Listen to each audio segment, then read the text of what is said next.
akan hanyut dan binasa ya Bapa. Tapi kami berterima kasih bahwa Engkau selalu menampilkan diri-Mu dalam kehidupan kami. Lewat pemberitaan firman dan berbagai-bagai cara Engkau bekerja dalam kami. Untuk kami dapat memandang Engkau Tuhan dan kami dibaharui.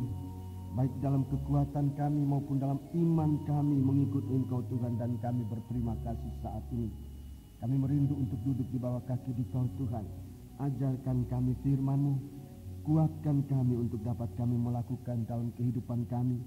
Sementara kuasa kegelapan mau mengganggu, menggoda kami, tetapi Engkau dengan kuasa darah-Mu mampu mengusirkan semuanya. Sebab itu Tuhan, kami bersatu hati sidang jemaat ini. Kami panggil nama Engkau bersama-sama untuk mengusir segala kuasa kegelapan itu. Di dalam nama Tuhan Yesus Kristus, segala roh jahat, setan, kami ikat, kami perintahkan kamu semua dalam nama Yesus, pergi. Darah Yesus yang berkuasa. Berikan kami roh untuk menyembah Dikau Tuhan.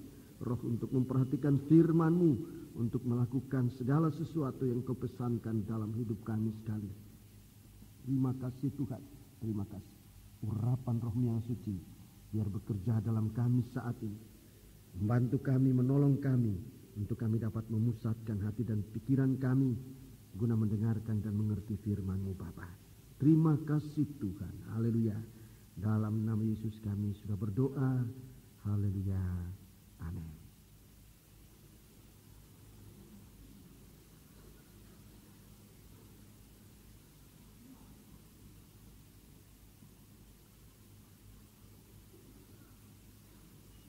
Salam sejahtera bagi kita sekalian, sidang jemaat yang dikasihi Tuhan. Duduklah dengan tenang di bawah kaki Tuhan, dan tidak lupa pula saya menyampaikan selamat berbahagia dalam menerima sabda Tuhan dalam nama Tuhan Yesus Kristus. Saudara-saudaraku, kita sedang dalam persiapan menantikan kedatangan Tuhan, dan saudara-saudaraku, apa yang terjadi saat penantian, saudara-saudaraku, banyak anak-anak Tuhan menjadi lemah, menjadi mengantuk dan bahkan tertidur saat pemilihan Tuhan sedang terjadi. Sebab itu dalam kesempatan ini biarlah firman Tuhan dapat membangunkan kita untuk berjaga, untuk benar-benar mempersiapkan diri di saat Yesus datang. Jangan seorang pun dari antara kita yang harus ketinggalan dan binasa, tetapi supaya semua kita dimasukkan oleh Tuhan dalam satu kesatuan yang disebutkan tubuh Kristus. Itulah mempelai wanitanya menjadi lebih hari lebih disucikan dan sampai dalam kesempurnaan mulia sama seperti Dia. Puji Tuhan. Kita masih memeriksa penampilan Kristus dalam kitab Wahyu. Kitab Wahyu pasal pertama, penampilan Yesus Kristus. Sementara kitab Wahyu pasal 13, penampilan dari Antikris. Jadi dua penampilan besar di dalam kitab Wahyu ini yang sangat menguasai dan mempengaruhi kehidupan manusia. Dalam pernyataan yang disampaikan oleh Tuhan, dalam penglihatan yang disampaikan oleh Tuhan kepada Rasul Yohanes untuk sidang jemaat, terutama bagi kita di akhir zaman, lebih dahulu dia menampilkan diri bagi sidang jemaat, bagi hamba-hamba Tuhan, bagi orang pilihannya, memeteraikan umatnya menjadi miliknya. Sebab sesudah itu, saudaraku, setan dalam bentuk daging, yaitu Antikris, akan tampil sebagai binatang buas. Baik dia menyatakan diri di udara, bagaikan ular naga merah tua yang menampilkan diri di udara. Itulah setan dalam perwujudannya secara nyata. Kemudian dia sebagai daging yang timbul dari air dari tengah-tengah masyarakat. Lebih khusus lagi timbul dari dalam sidang jemaat.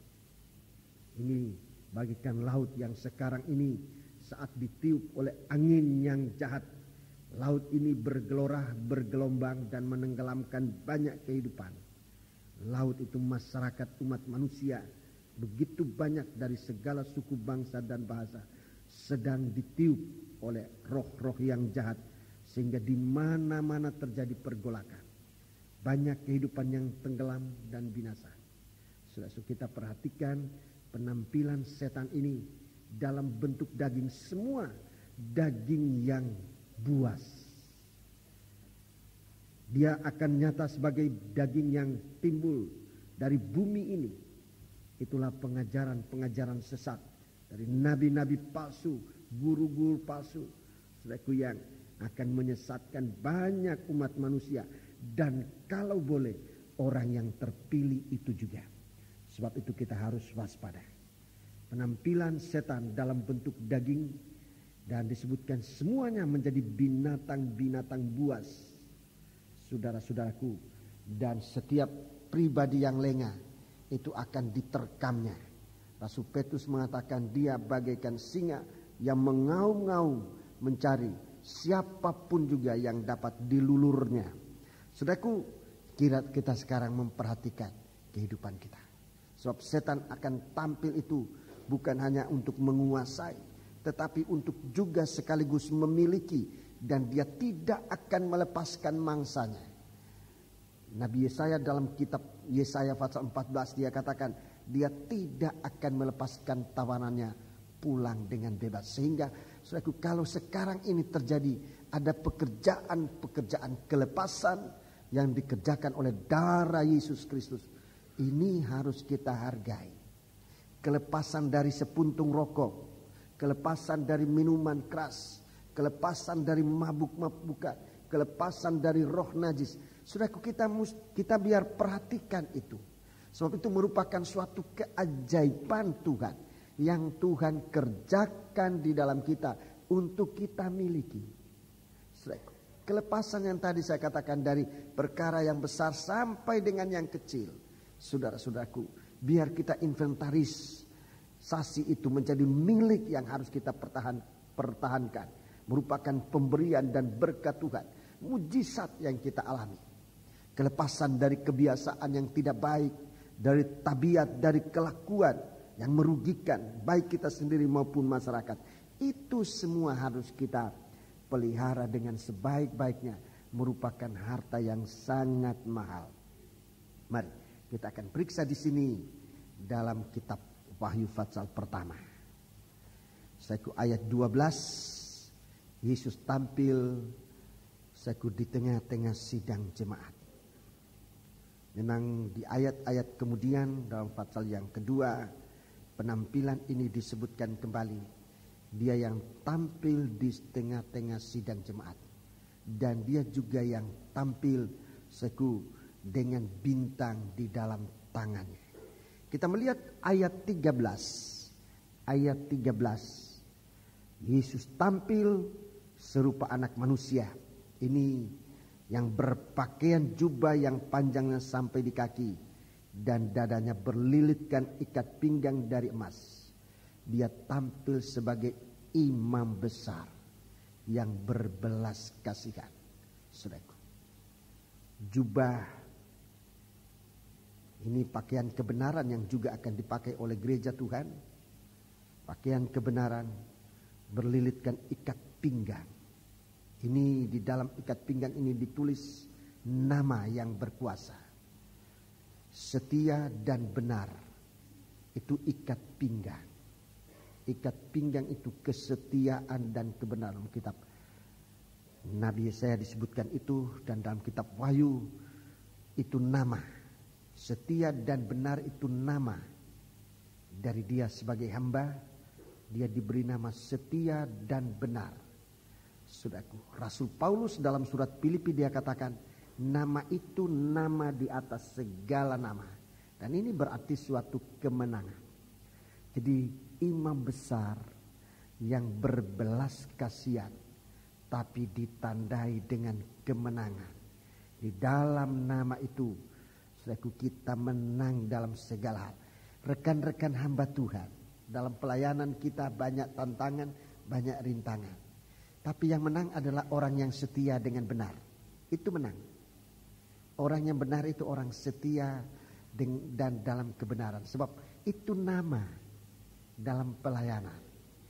Hanya nama itu dalam pelayanan. Kalau kita memiliki nama dalam pelayanan itu menjadi yang setia dan benar, itu menang. Tidak mungkin kalah. Yang kalah itu orang yang tidak setia, orang yang tidak mau hidup dalam kebenaran, dalam tahbisan yang benar itu kalah. Selama kita setia dan benar, kita menang.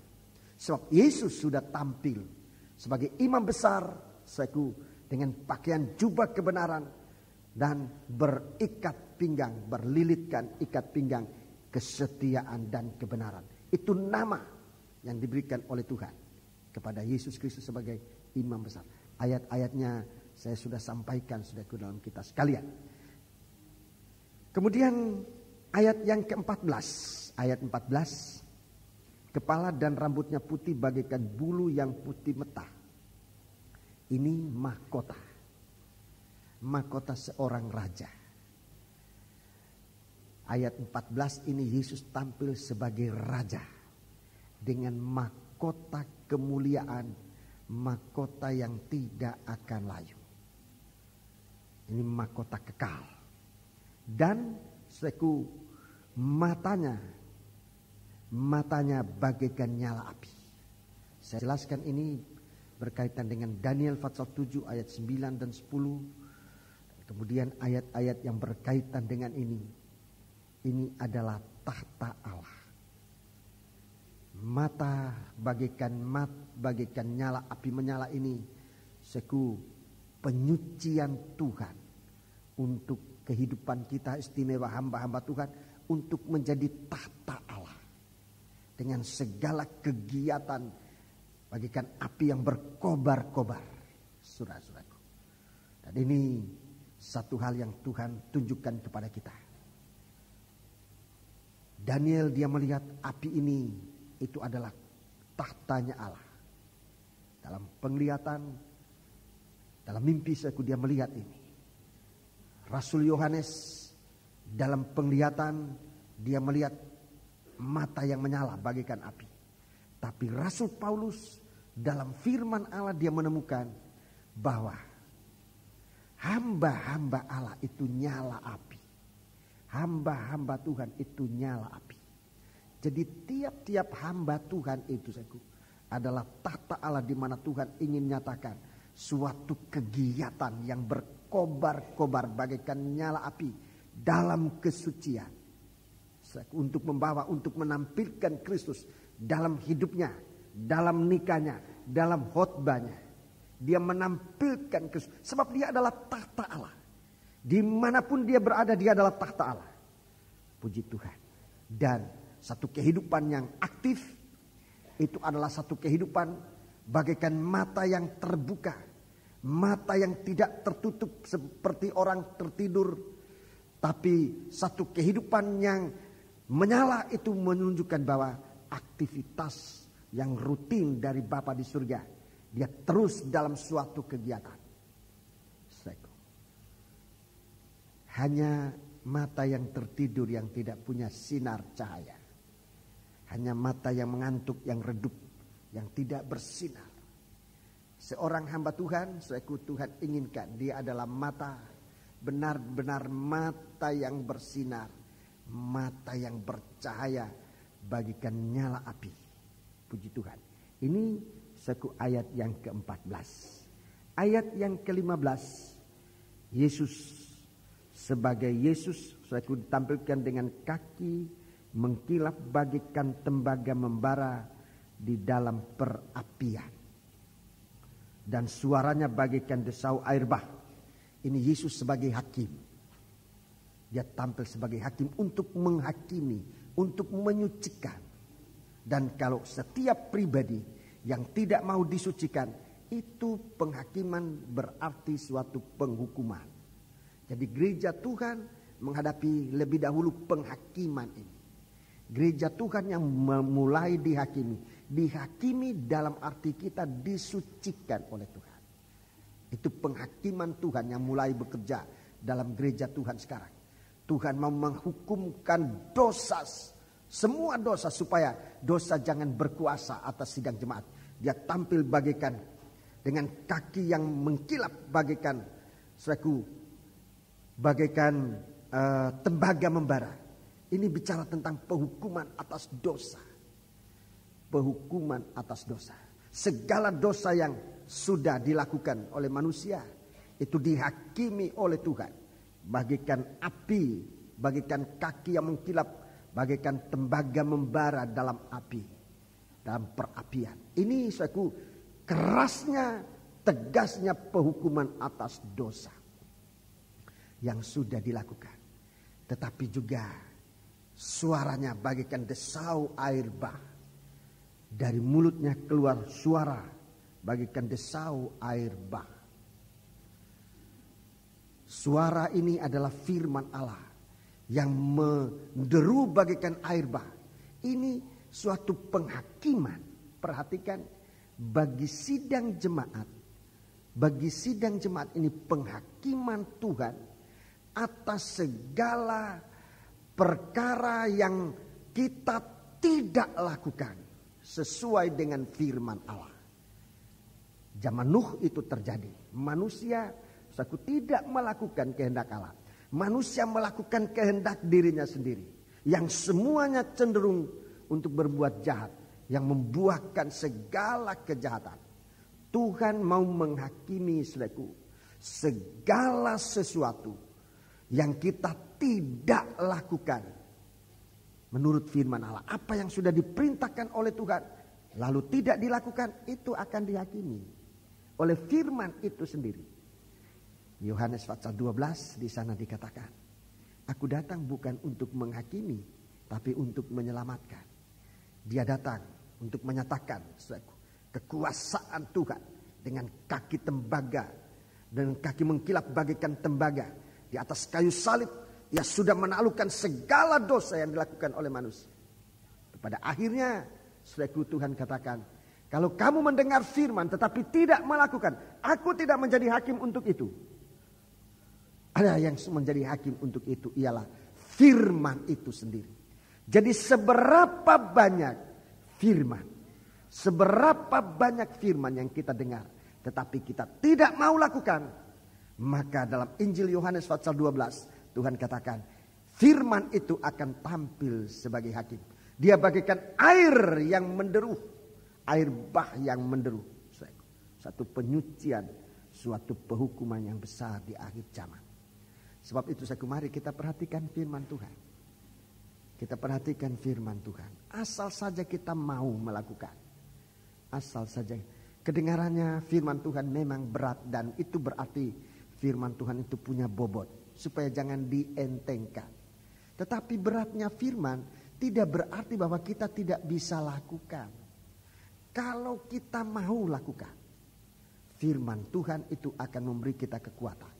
Roh Kudus memberi kita pertolongan, sehingga kalau kita melihat segala sesuatu yang kita tidak mampu mikirkan, tidak mampu lakukan, bisa terjadi di dalam kita. Itu mujizat yang kita alami. Saudara, mari sekarang yang penampilan yang besar, yang terakhir saudaraku adalah ayat 16. Ini kita baca dengan baik-baik. Ayat 16. Dan di tangan kanannya ia memegang 7 bintang. Dan dari mulutnya keluar sebilah pedang tajam bermata 2. Dan wajahnya bersinar-sinar bagaikan matahari yang terik. Iya. Jadi ini penampilan yang terakhir saudaraku. Dan di tangan kanannya ia memegang 7 bintang. Dan dari mulutnya keluar sebilah pedang tajam bermata 2. Sementara di tangan kanan ini ada bintang, dia berada di tengah-tengah sidang jemaat. Pedang tajam bermata 2. Dalam surat Ibrani katakan lebih tajam dari pedang bermata 2 manapun yang ada di dunia ini. Dan wajahnya bersinar-sinar bagaikan matahari yang terik. Ini penampilan yang terakhir, saudaraku. Penampilan Tuhan yang terakhir.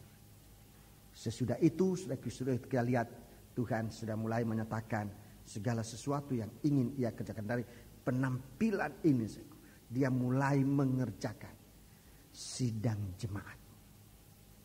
Kita akan melihat nanti Wahyu pasal 2, pasal 3, pekerjaan dari pedang ini.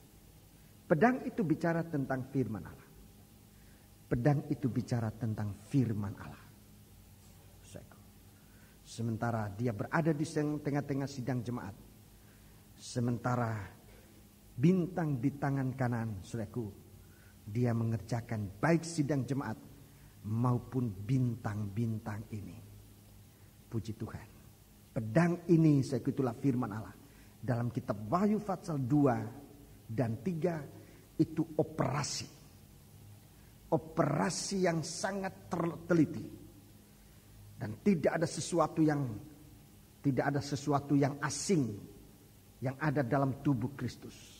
Tidak ada sesuatu infeksi yang harus tertinggal dalam tubuh Kristus.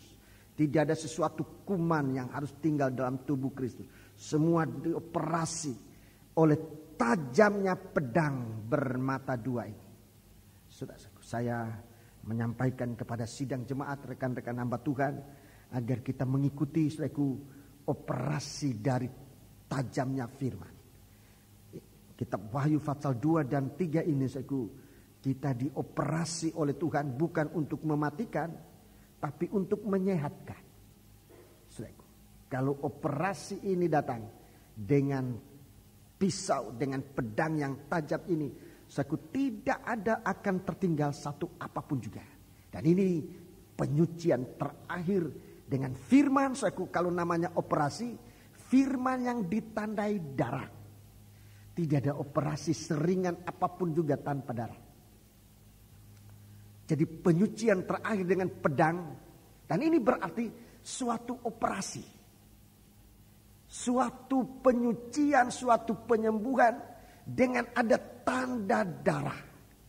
Firman dengan tanda darah bukan untuk mematikan, tetapi untuk menyehatkan sempurna. 7 sidang jemaat, 7 perkataan. Saudaraku, ini semua melambangkan 7 percikan darah, saudaraku, bagi sidang jemaat di muka tabut perjanjian.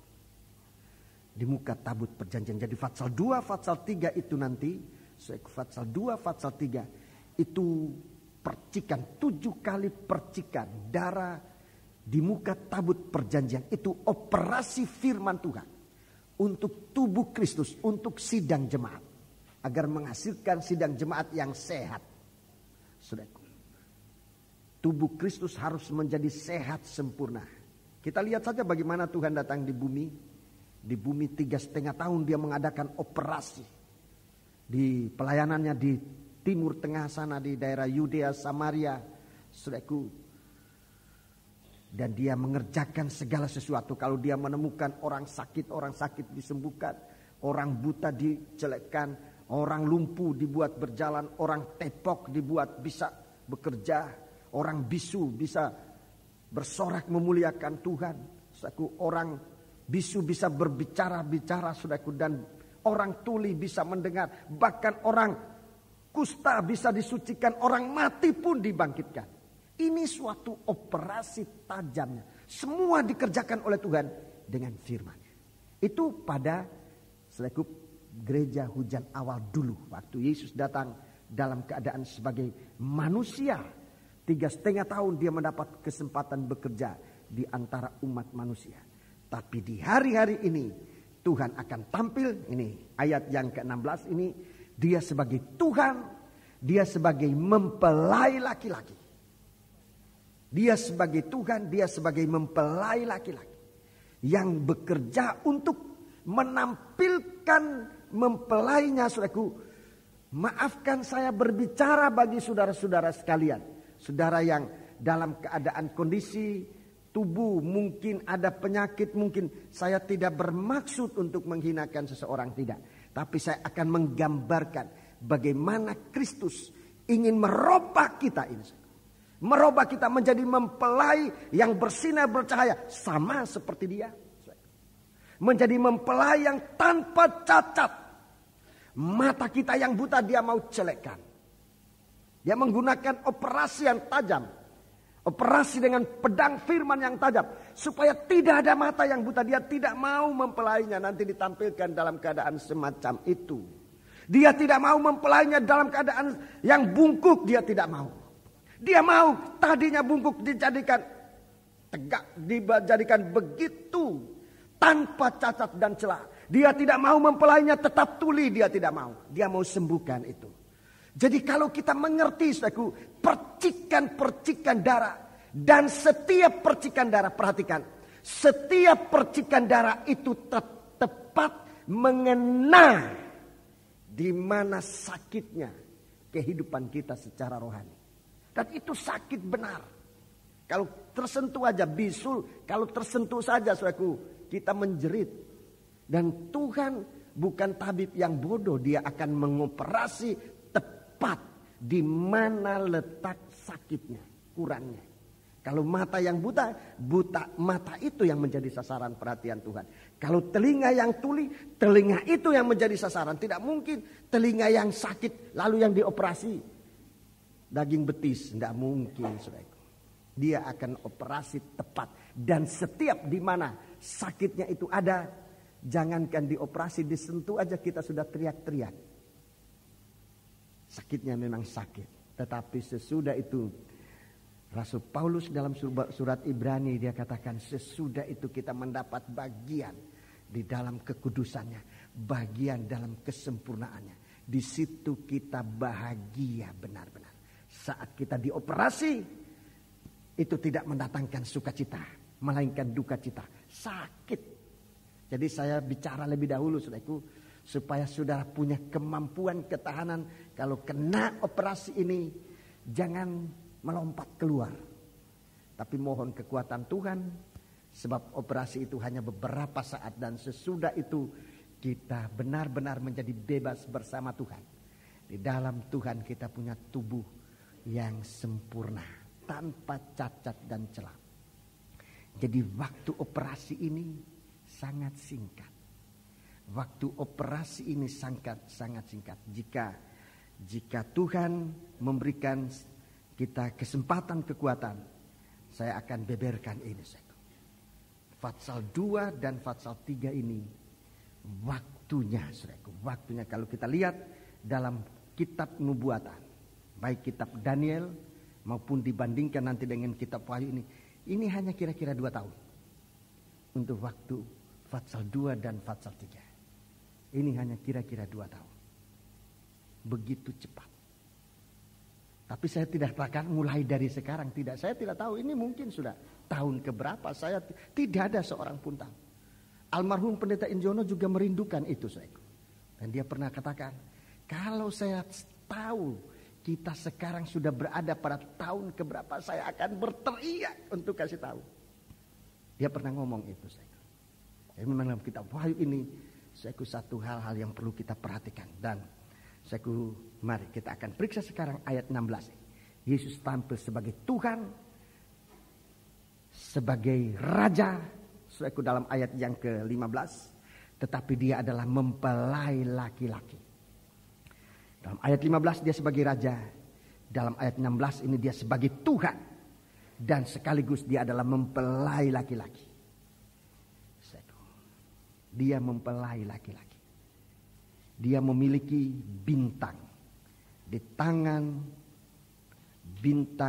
tangan kanan. Mari kita membaca lebih dahulu, saudaraku. Kita membaca di dalam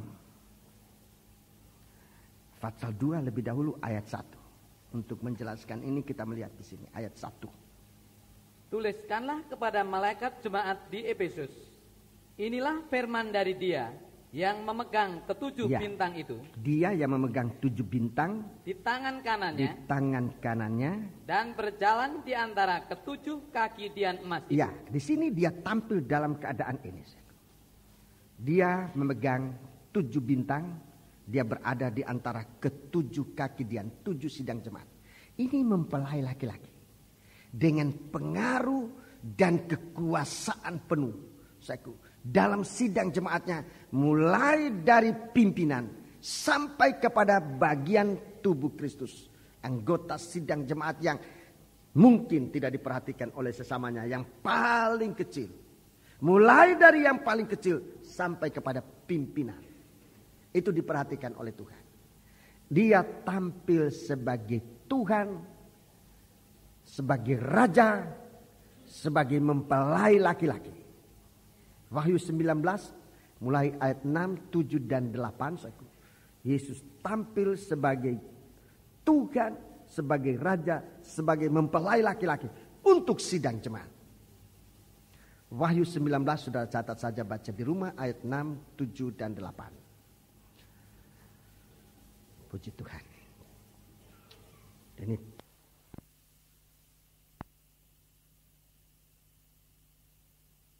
dia adalah mempelai laki-laki. Dia mencari kasih Allah. Dalam Fatsal 2 dia mencari kasih Allah, kasih yang sejati. Dalam Fatsal 2 tampilnya dia sebagai yang berdiri di antara 7 kaki dia dengan 7 bintang. Itu dia sebagai mempelai laki-laki yang mau mencari, benarkah di dalam mempelai wanita ini ada kasih yang sesungguhnya atau tidak. Waktu dia periksa ternyata mempelai wanita ini kehilangan kasih mula-mula. Dasar, sangat dasar. Ternyata mempelai wanita tidak punya kasih mula-mula. Dan kalau tidak punya kasih mula-mula itu berarti sama sekali tidak mempunyai kasih. Kalau dia tidak mempunyai kasih mula-mula, kasih yang lain itu adalah kasih yang palsu. Itu sebabnya Tuhan katakan, perhatikan betapa dalamnya engkau jatuh. Seorang mempelai pria yang bijaksana, dia memeriksa mempelai wanitanya bukan soal apanya, tapi yang terutama, apakah mempelai wanita itu benar-benar mengasihi, atau hanya suka berkatnya, atau hanya suka apanya saja, tidak mengasihi yang sesungguhnya. Dan Yesus Kristus adalah mempelai yang sangat bijaksana. Kalau dia mencari dalam kita apakah sebagai mempelai wanita mempunyai kasih yang sesungguhnya itu, sebab dia ingin mencurahkan kasih setia ini kepada sidang jemaat. Mari kita periksa sekarang tentang 7 kaki Dian. Kita sudah bicara pada kesempatan lalu, tapi sekarang saya akan berbicara untuk kita tentang 7 bintang ini lebih dahulu. Tentang 7 bintang di dalam tangan kanan Allah. Di dalam tangan kanan. Berada di dalam tangan, atau lebih lagi di dalam tangan kanan. Ini jelas bintang ini bicara dari mempelai wanita. Mempelai wanita yang harus jatuh di tangan mempelai laki-laki. Dan ini yang benar. Mempelai wanita itu harus jatuh di tangan kanan mempelai pria. Gereja Tuhan harus berada dalam tangan Yesus Kristus. 1 Korintus pasal yang ke-7.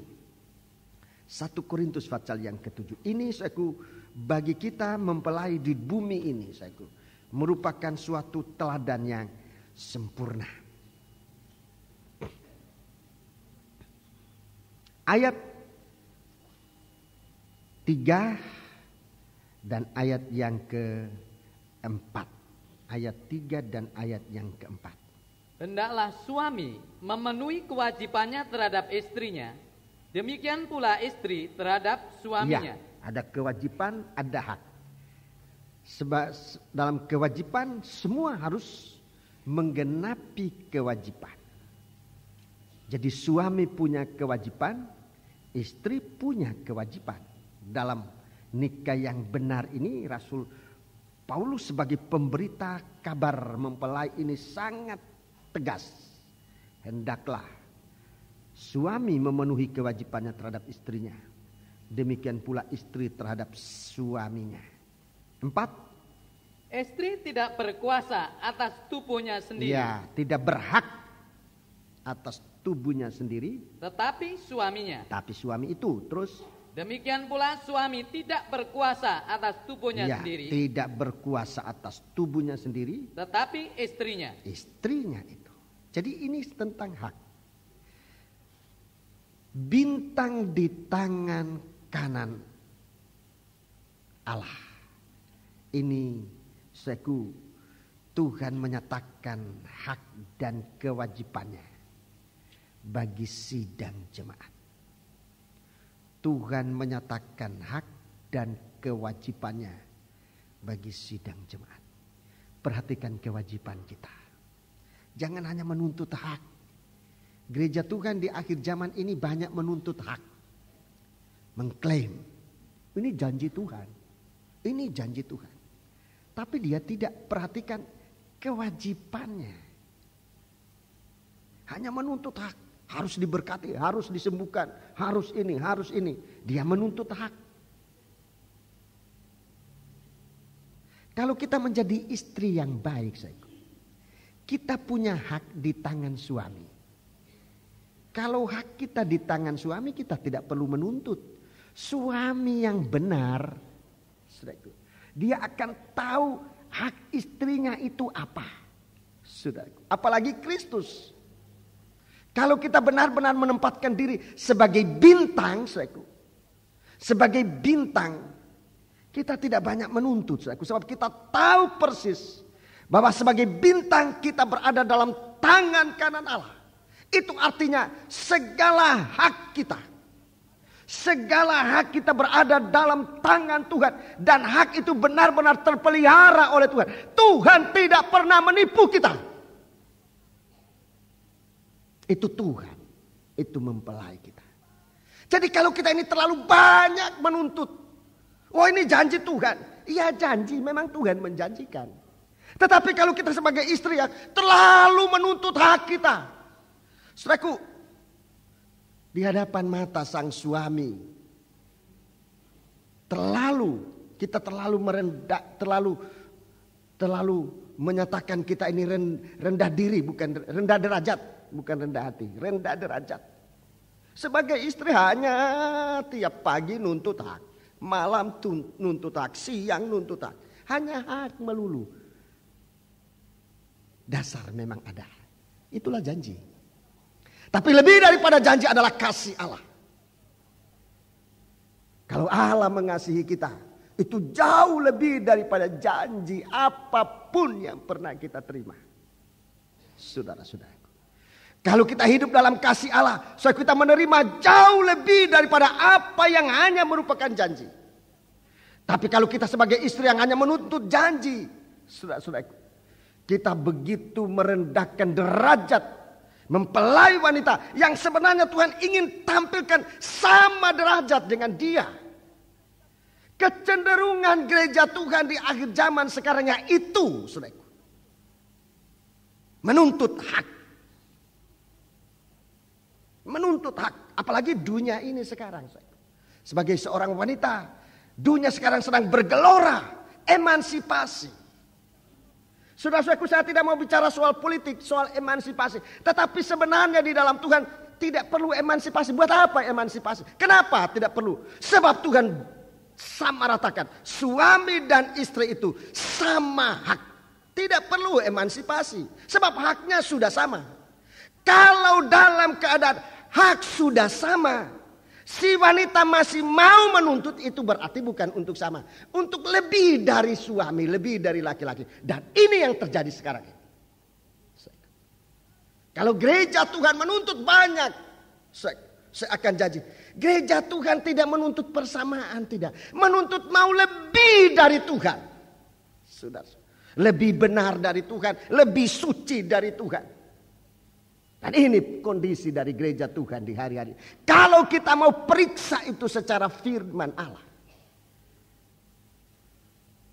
Sebab Tuhan mau di dalam sidang, di dalam kerajaan surga itu, hak itu sama. Sudah sama, dan firman Allah menjamin hak antara suami dan hak antara istri itu sama. Itu sebabnya kalau dia seorang Kristen yang sungguh-sungguh, seorang yang hidup dalam firman Allah yang sungguh-sungguh, dia tidak perlu emansipasi. Tidak perlu. Sebab firman Allah sudah mengangkat seorang wanita dalam derajat dan hak yang sama dengan suaminya. Tidak perlu emansipasi. Apalagi dalam rumah tangga. Rumah tangga Kristen harus emansipasi. Tidak perlu.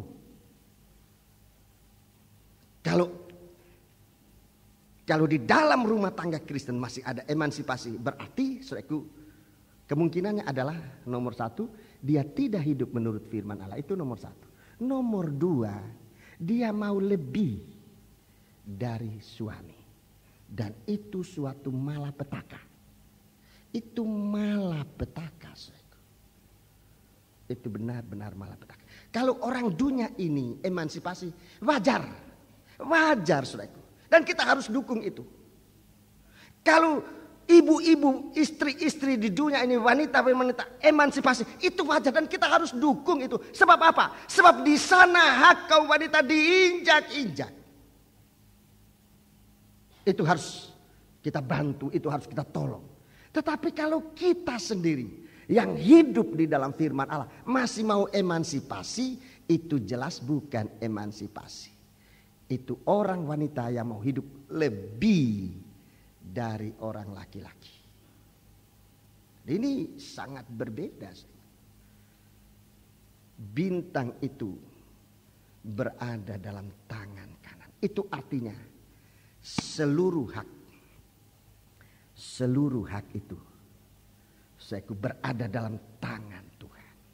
Seluruh hak berada dalam tangan Tuhan. Sekarang sudah lihat dalam gereja Tuhan nuntut hak banyak, tapi kewajibannya bagaimana?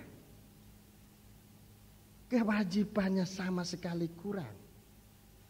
Jadi betapa bobroknya keadaan dari gereja Tuhan di akhir zaman, di mana seringkali kita membakar emosi seakan-akan kita hidup dalam iman, tapi sebenarnya kita sedang menghancurkan diri kita. Sedang waktu untuk menjadi sempurna itu sudah sangat singkat. Sudah sangat singkat. Sangat singkat. Dan kita perhatikan ini dengan baik-baik, ya. Jadi kehidupan kita dalam tangan Tuhan. Dan kalau kita dalam tangan Tuhan, ini bukan suatu pemerkosaan. Hak tidak. Tapi ini hak yang diperoleh, hak yang diperoleh dengan secara resmi. Kalau kehidupan kita berada dalam tangan Tuhan, ini bukan Tuhan mau gagahi kita atau perkosa kita, ini bahasa kasar, tapi untuk menggambarkan jelas saya akan gunakan bahasa ini, perkataannya. Tuhan tidak menggagahi, memperkosa kita, tidak. Tapi memang dia mempunyai hak dengan cara yang benar. 1 Petrus pasal 1 ayat 18 dan 19. Kita baca ayatnya. Jadi cara ini dia memperoleh mempelainya. Dengan cara ini dia memperoleh mempelainya. Jadi dia tidak mencuri. Kalau Tuhan katakan aku datang sebagai pencuri, dia tidak datang untuk mencuri. Seperti pencuri, itu soal waktu. Kita tidak tahu kapan. Dia punya hak di dalam kita. Baca 1 Petrus pasal 1 ayat 18. Sebab kamu tahu bahwa kamu telah ditebus dari cara hidupmu yang sia-sia. Ya, kamu telah ditebus, dibeli. Itu lebih ditebus dengan dibeli sebetulnya sama, tetapi lebih baik kita coba gunakan untuk kali ini, kita gunakan perkataan dibeli supaya antara pembeli dan penjual ini kita lihat betul, saudaraku. Ulangi. Sebab kamu tahu bahwa kamu telah dibeli dari cara hidupmu yang sia-sia. Iya, kita ini dibeli. Jadi bukan dirampas. Dibeli. Ulangi supaya lebih jelas. Ulangi ayat 18. Sebab kamu tahu bahwa kamu telah dibeli dari cara hidupmu yang sia-sia. Iya, kamu dibeli dari cara hidupmu yang sia-sia. Yang kamu warisi dari nenek moyangmu itu. Iya, kamu dibeli dari keluargamu yang lama itu. Bukan dengan barang yang fana. Ya, bukan dengan barang yang fana. Bukan pula dengan perak atau emas. Iya. Melainkan dengan darah yang mahal. Iya. Yaitu darah Kristus. Yang sama seperti darah anak domba. Yang tidak bernoda dan tidak bercacat. Iya. Ini suatu cara Tuhan menempatkan bintang itu di tangan kanannya. Dengan cara membeli. Dia membeli kita. Dia membeli kita. Wah, dan ini satu hal yang luar biasa, dia membeli kita.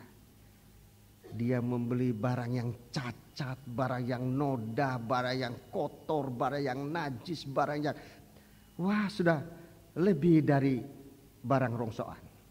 Itu yang dia beli.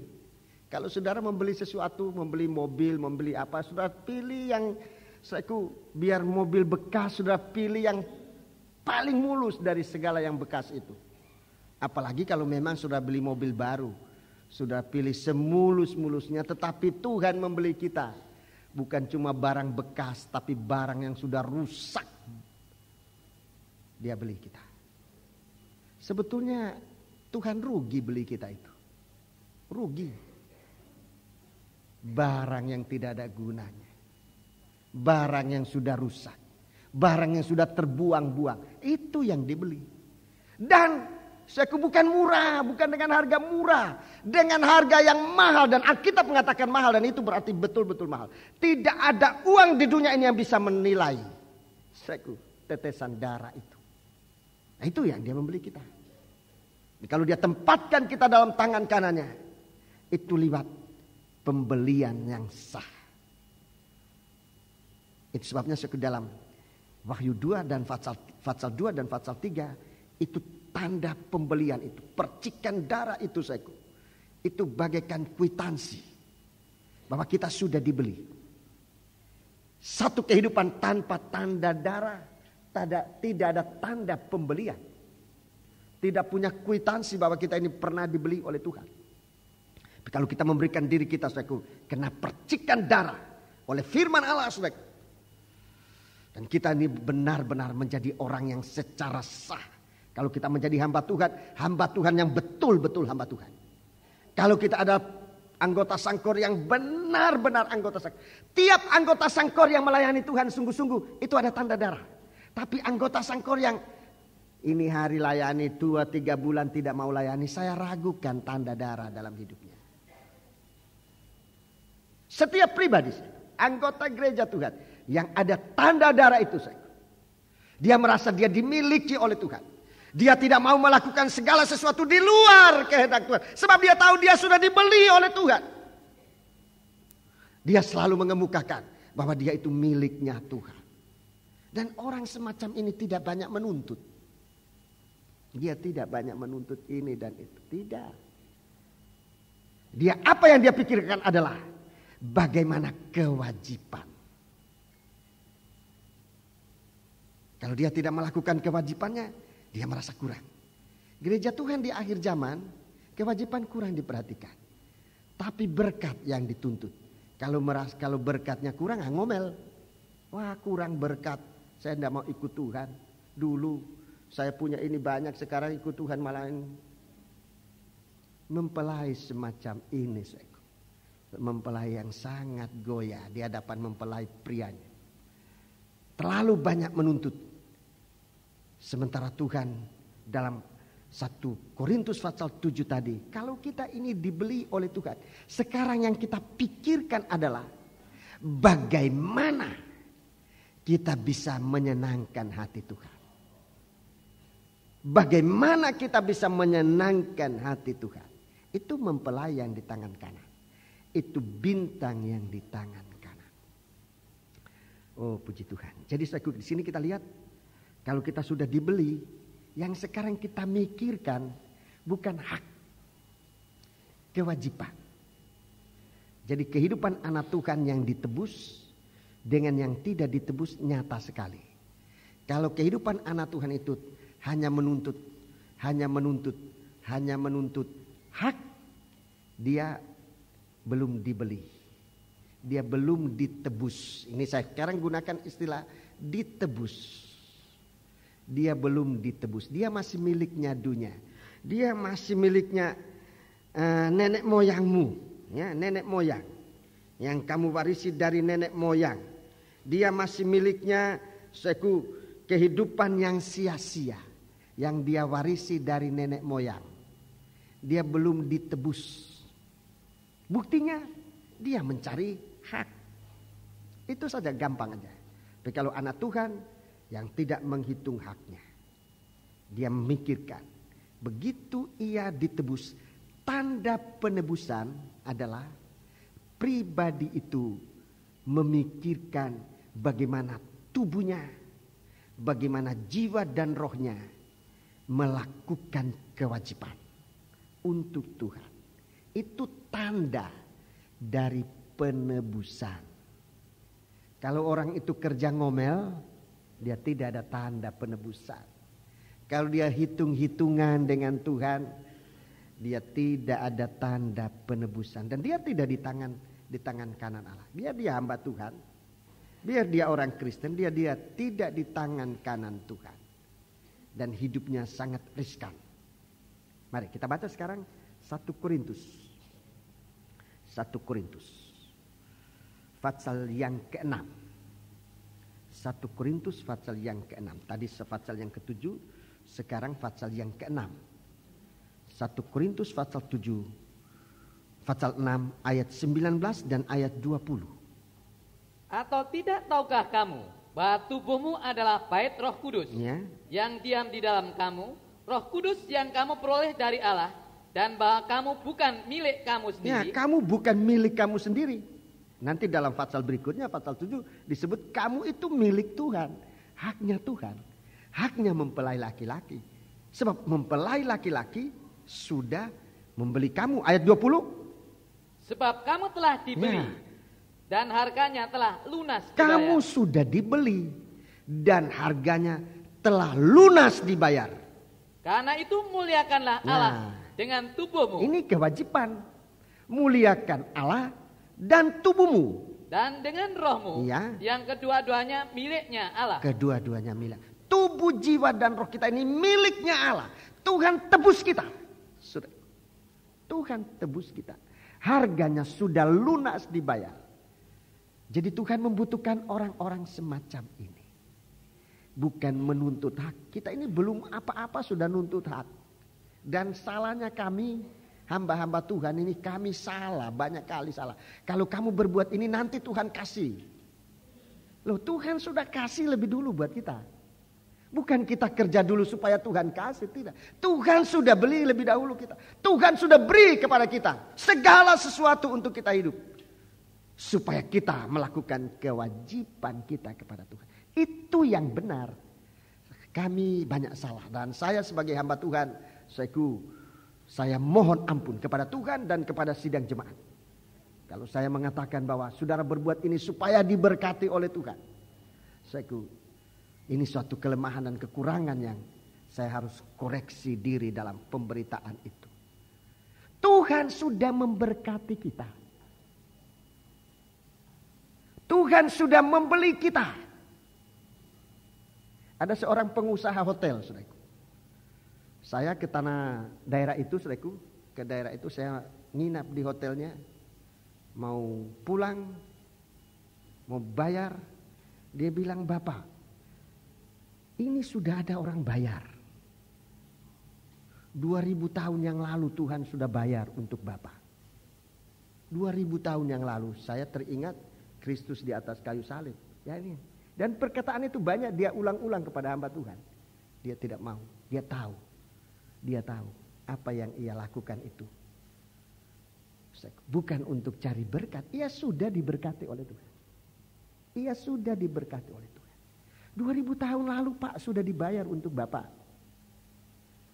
Saya pikir dia guyonan, sungguh-sungguh. Dia tidak guyonan, dia sungguh-sungguh. Dia sadar bahwa hidupnya itu sudah dibeli oleh Tuhan. Tapi ini tidak berarti kalau saya ke toko saudara, saya suruh saudara bilang, ini sudah dibayar, sekarang saya tinggal ngambil. Enggak. Kalau saya ke toko saya bayar betul. Kalau saudara memberi itu lain, tapi kalau saya tanya harganya, sebut benar harganya itu.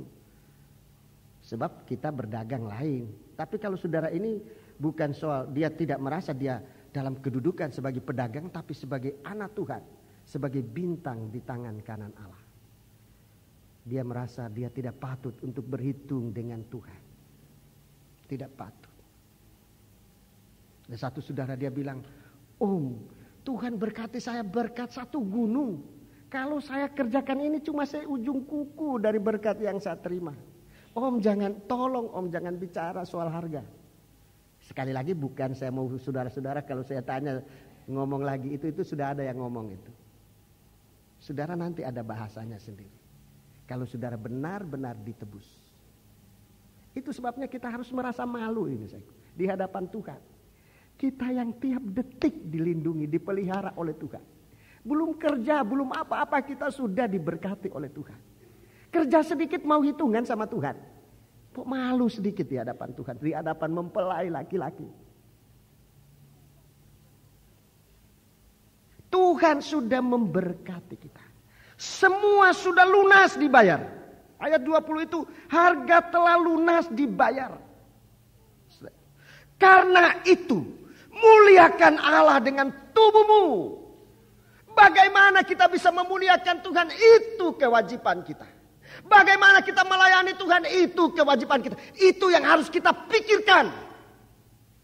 Rekan-rekan hamba Tuhan, saya juga hamba Tuhan. Ini yang banyak kali kita tidak pikirkan. Kita pikirkan apa yang kita harus makan sore hari, apa yang kita harus makan besok pagi. Kita mikirkan itu bukan urusan kita. Urusan kita adalah memikirkan bagaimana Allah berkenan dengan pelayanan kita. Soal kita makan, soal kita tidak makan, itu urusannya Tuhan. Kita ngurusi urusannya Tuhan, urusan kita tidak kita urus. Itu yang membuat kita menderita dalam pelayanan. Saudara-saudara rekan hamba Tuhan, saya mengalami banyak pengalaman dalam ladang Allah.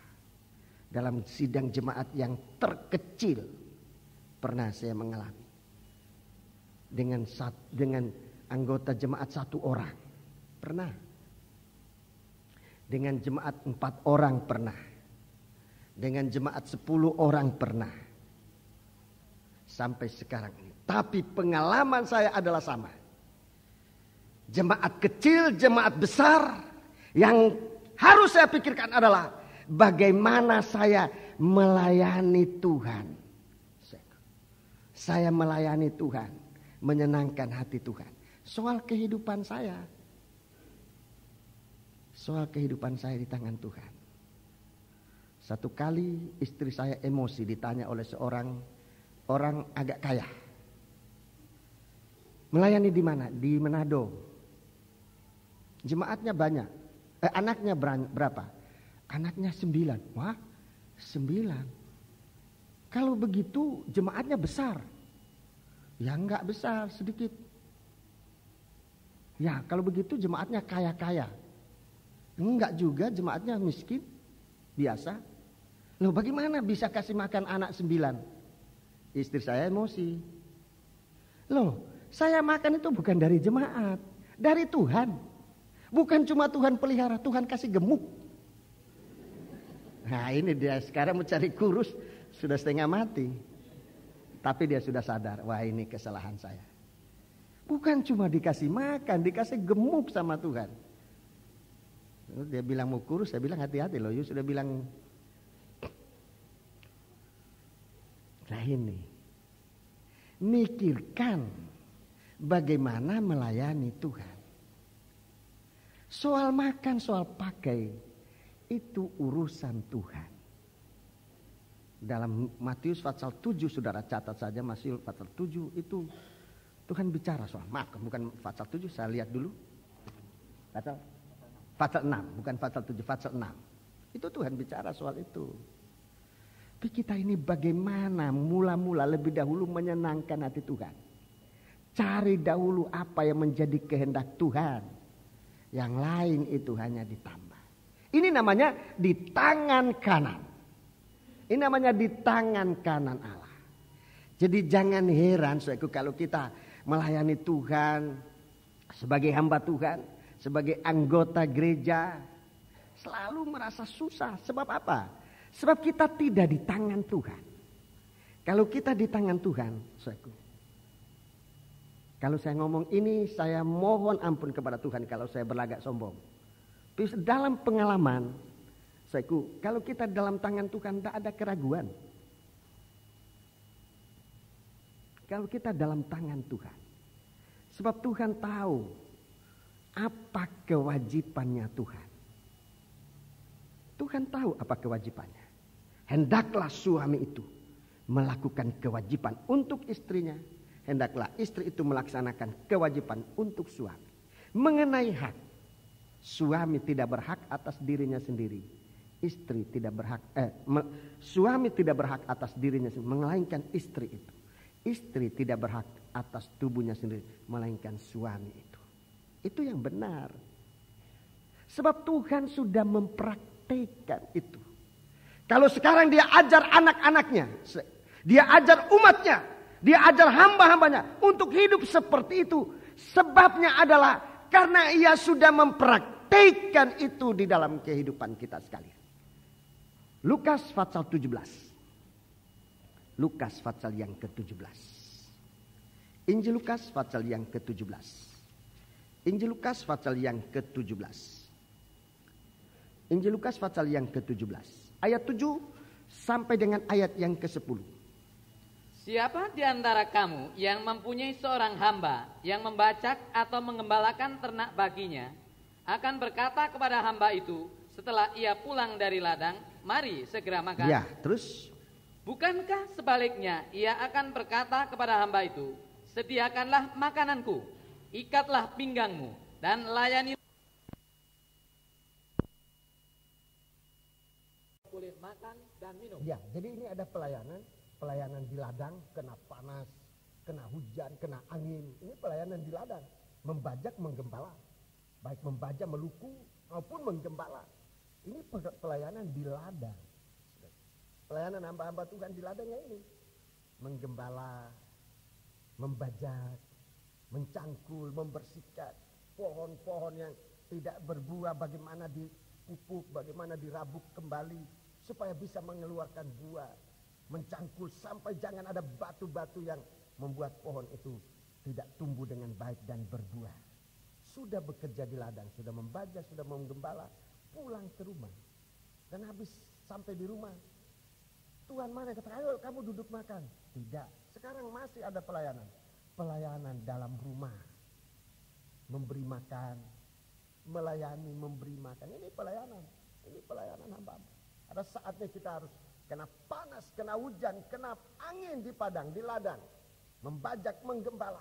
Ada saatnya kita berada dalam rumah. Itu pun ada pelayanan. Membagi-bagikan makanan pada waktunya. Setia. Dan mengatakan hamba yang mana yang berjaga-jaga semacam itu, membagikan makanan tepat pada waktu. Sudah. Saya merasa sangat malu kalau datang dalam kebaktian terlambat. Kalau terpaksa harus terlambat pun saya merasa malu. Saya sebagai hamba Tuhan harus berada tepat membagi-bagikan makanan pada waktunya. Injil Lukas pasal yang ke-12 itu. Membagi-bagikan makanan tepat. Tuhan lihat hamba itu betul atau tidak. Hamba itu setia atau tidak. Ini suatu kesetiaan. Ini kewaspadaan di hari akhir zaman. Salah satu kewaspadaan, setia melayani. Tepat pada waktunya membagi-bagikan makanan. Sudah. Sedang jemaat sudah ada di gereja, saya masih belum datang. Itu saya malu betul di hadapan Tuhan. Malu betul. Kalau itu sampai terjadi. Apapun alasan. Betul. Kita perhatikan di sini. Ini hamba. Di ladang dia sudah kena panas. Dia sudah kena hujan. Dia sudah kena angin. Sampai di rumah masih harus melayani dengan segala ketekunan. Di ladang kita dalam penggembalaan, difitnah, dicaci maki, di apa. Toh kita masih harus melayani. Harus membagikan makanan. Jangan tadi sudah kena panas, sudah kena hujan. Setelah melayani kita mulai hantam dengan, tunggu dia tempo hari dia ngata-ngatai saya, sekarang saya khotbah, saya sikat dia. Ini tidak setia hamba Tuhan. Kita mempunyai kesempatan untuk bicara, tidak untuk nikat begitu saja, tapi untuk menyucikan. Di sini hamba itu mulai melayani. Ayat yang ke-9. Adakah ia berterima kasih kepada hamba itu karena hamba itu telah melakukan apa yang ditugaskan kepadanya? Iya. Jangan tunggu terima kasih, apalagi dari Tuhan, dari sidang jemaat. Wah, saya ini banyak kali sangat berat. Ucapan terima kasih banyak sekali dari sidang jemaat. yang doanya, yang apanya saja, hampir semua yang bersaksi, terima kasih buat gembala. Mereka merasa, tetapi sebetulnya saya tidak layak. Tidak layak. Baca terus ayat 10.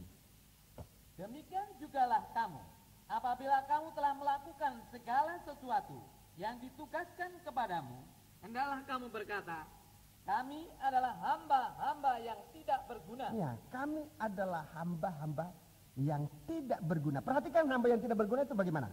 Kami hanya melakukan apa yang kami harus lakukan. Apa yang wajib bagi kami lakukan. Ini hamba yang tidak berguna. Ini hamba yang tidak berguna. Perkataan hamba ini digunakan oleh Tuhan. Menyebut dirinya sebagai hamba.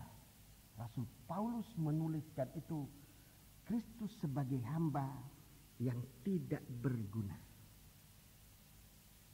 Itu istilah itu, sebagai dolos, hamba sebagai budak belian. Hamba yang tidak, kita memang budak belian, sebab kita memang dibeli oleh Tuhan. Hamba yang tidak berguna artinya, sudah perhatikan, hamba yang tidak berguna bukan artinya tidak bekerja. Hamba yang budak belian ini artinya dia punya kewajiban tanpa hak. Itu budak belian. Punya kewajiban tanpa hak. Di negara-negara di dunia ini sekarang tidak ada yang begini. Tetapi di sini Tuhan bukan memperkosa hak kita, bukan. Kita mempunyai kewajiban, kita hanya melakukan apa yang kami harus lakukan. Soal hak tidak dibicarakan. Jadi kita ditampilkan sebagai hamba yang tidak berguna, melakukan kewajiban, tidak memikirkan soal hak. Tetapi saya mau katakan, itu tidak berarti bahwa kalau begitu orang melayani Tuhan ini orang yang haknya diinjak-injak sama Tuhan. Tidak. Haknya di tangan kanan Tuhan. Itu haknya di sana. Haknya seorang hamba semacam ini, saudaraku. Haknya seorang hamba yang hanya tahu kewajiban. Dia tidak memikirkan hak. Haknya di tangan Tuhan. Dan kalau hak itu di tangan Tuhan, hak ini tidak akan pernah diganggu-gugat oleh siapapun juga. Hak ini terpelihara dengan baik. Kalau hak kita berada dalam tangan Tuhan, hak kita terpelihara dengan baik. Dimanapun saat kita membutuhkan, Tuhan tidak menahan hak itu. Tanpa kita harus minta. Sebab itu hak kita. Tuhan tidak pernah memperkosa hak siapapun juga. Tuhan akan berikan. Tuhan mau lihat apa kita benar-benar memperhamba diri kita kepada Tuhan. Sebagai hamba yang tidak berguna. Sebagai hamba yang tidak punya hak apa-apa. Hanya memiliki kewajiban tanpa hak. Itu bintang di tangan kanan. Itu bintang di tangan kanan Allah. Itu bintang di tangan kanan mempelai. Mempelai wanita, saudaraku. Untuk mempelai prianya. Kalau semacam ini, saudaraku. Kalau semacam ini. Kalau mempelai pria di bumi ini menyia-nyiakan istri semacam ini. Dia bertanggung jawab kepada Kristus sebagai mempelai yang paling atas. Saudara. Kalau istri tahu kewajibannya, tidak nuntut hak melulu. Kewajibanmu apa? Begitu juga suami. Suami tahu kewajibannya, tidak hak melulu. Dan ini akan membuat nikah rumah tangga kita baik. Perkataan hamba yang tidak berguna di sini, saudaraku, dalam Filipi pasal 2 itu digunakan untuk Tuhan, untuk Yesus. Perkataan itu sama. Dalam bahasa aslinya itu sama. Filipi pasal 2. Filipi pasal yang kedua. Tuhan sudah menggunakan suatu kewajiban. Sudah melaksanakan kewajiban. Filipi pasal 2. Filipi pasal 2. Kita baca ayat yang ke-7. Melainkan telah mengosongkan dirinya sendiri dan mengambil rupa seorang hamba, dan menjadi sama dengan manusia. Terus dalam ayat 8. Dan dalam keadaan sebagai manusia, ia telah merendahkan dirinya dan taat sampai mati, bahkan sampai mati di kayu salib. Ya, ini kewajiban. Istilah hamba, ia mengambil rupa seorang hamba. Ini istilah hamba yang tidak berguna. Dolos. Hamba yang tidak berguna. Dia tidak memikirkan hak. Di sini dia hanya melakukan kewajiban. Dia harus mati di atas kayu salib untuk menebus umat. Nanti akan menjadi mempelai wanita. Dia tidak memikirkan soal hak. Dia hanya tahu kewajibannya datang ke dalam dunia ini untuk menolong manusia yang berdosa. Rasul Paulus yang menulis surat ini dia katakan, di antara manusia yang paling berdosa adalah aku. Di antara manusia, akulah yang paling berdosa. Dia tahu betul dalam menulis perkataan ini, Yesus telah merendahkan diri sebagai seorang hamba dan taat sampai mati di atas kayu salib. Rasul Paulus sangat meresapi perkataan itu sebab dia mengalami bagaimana Yesus sebagai hamba telah mengangkut dosanya di atas kayu salib. Mati tersalib. Dia tidak memperhitungkan. Dalam surat berikut dia katakan, sehingga segala sesuatu yang dulu kuanggap untung, begitu berkuasa perkataan yang dia tulis ini dalam dirinya. Namun dia katakan, segala sesuatu yang aku dulu anggap untung, itu sekarang kuanggap sebagai suatu hal yang tidak penting bagiku. Dia hanya memikirkan apa yang harus dia lakukan. Pasal 3 dari surat Filipi ini, Rasul Paulus memikirkan kewajibannya, tidak memikirkan hak. Sebab dia sudah lihat bagaimana teladan seorang hamba itulah Yesus Kristus. Seorang hamba yang telah merendahkan diri, hanya mau memikirkan kewajiban, tidak memikirkan hak, tidak. Hanya kewajiban. Dia tahu haknya dalam tangan Tuhan. Dan hak itu tidak bisa diganggu-gugat oleh siapapun juga. So dia tahu dalam tangan kanan Allah sudah. Hak itu begitu aman. Di saat dia butuhkan, di saat dia perlukan. Dia dapatkan itu dari Tuhan. Rasul Paulus melihat Yesus sebagai seorang hamba yang tidak berguna, sebagai seorang dolos. Dan dia sudah lakukan. Itu teladan pelayanan. Kita mau melihat teladan itu. Supaya jangan kita terlalu banyak menuntut kepada Tuhan. Sementara kewajiban kita berantakan. Sidang jemaat kita tinggalkan tanpa tanggung jawab. Apalagi sidang jemaat hanya 1 atau 2 orang. Seenaknya kita tinggalkan. Saudara-saudara. Sidang jemaat yang masih kecil, justru sidang jemaat yang kecil itu harus penuh perhatian. Seperti seorang bayi, seorang anak yang baru lahir yang begitu kecil. Perhatian kita jauh lebih daripada seorang anak yang sudah bisa jalan sendiri.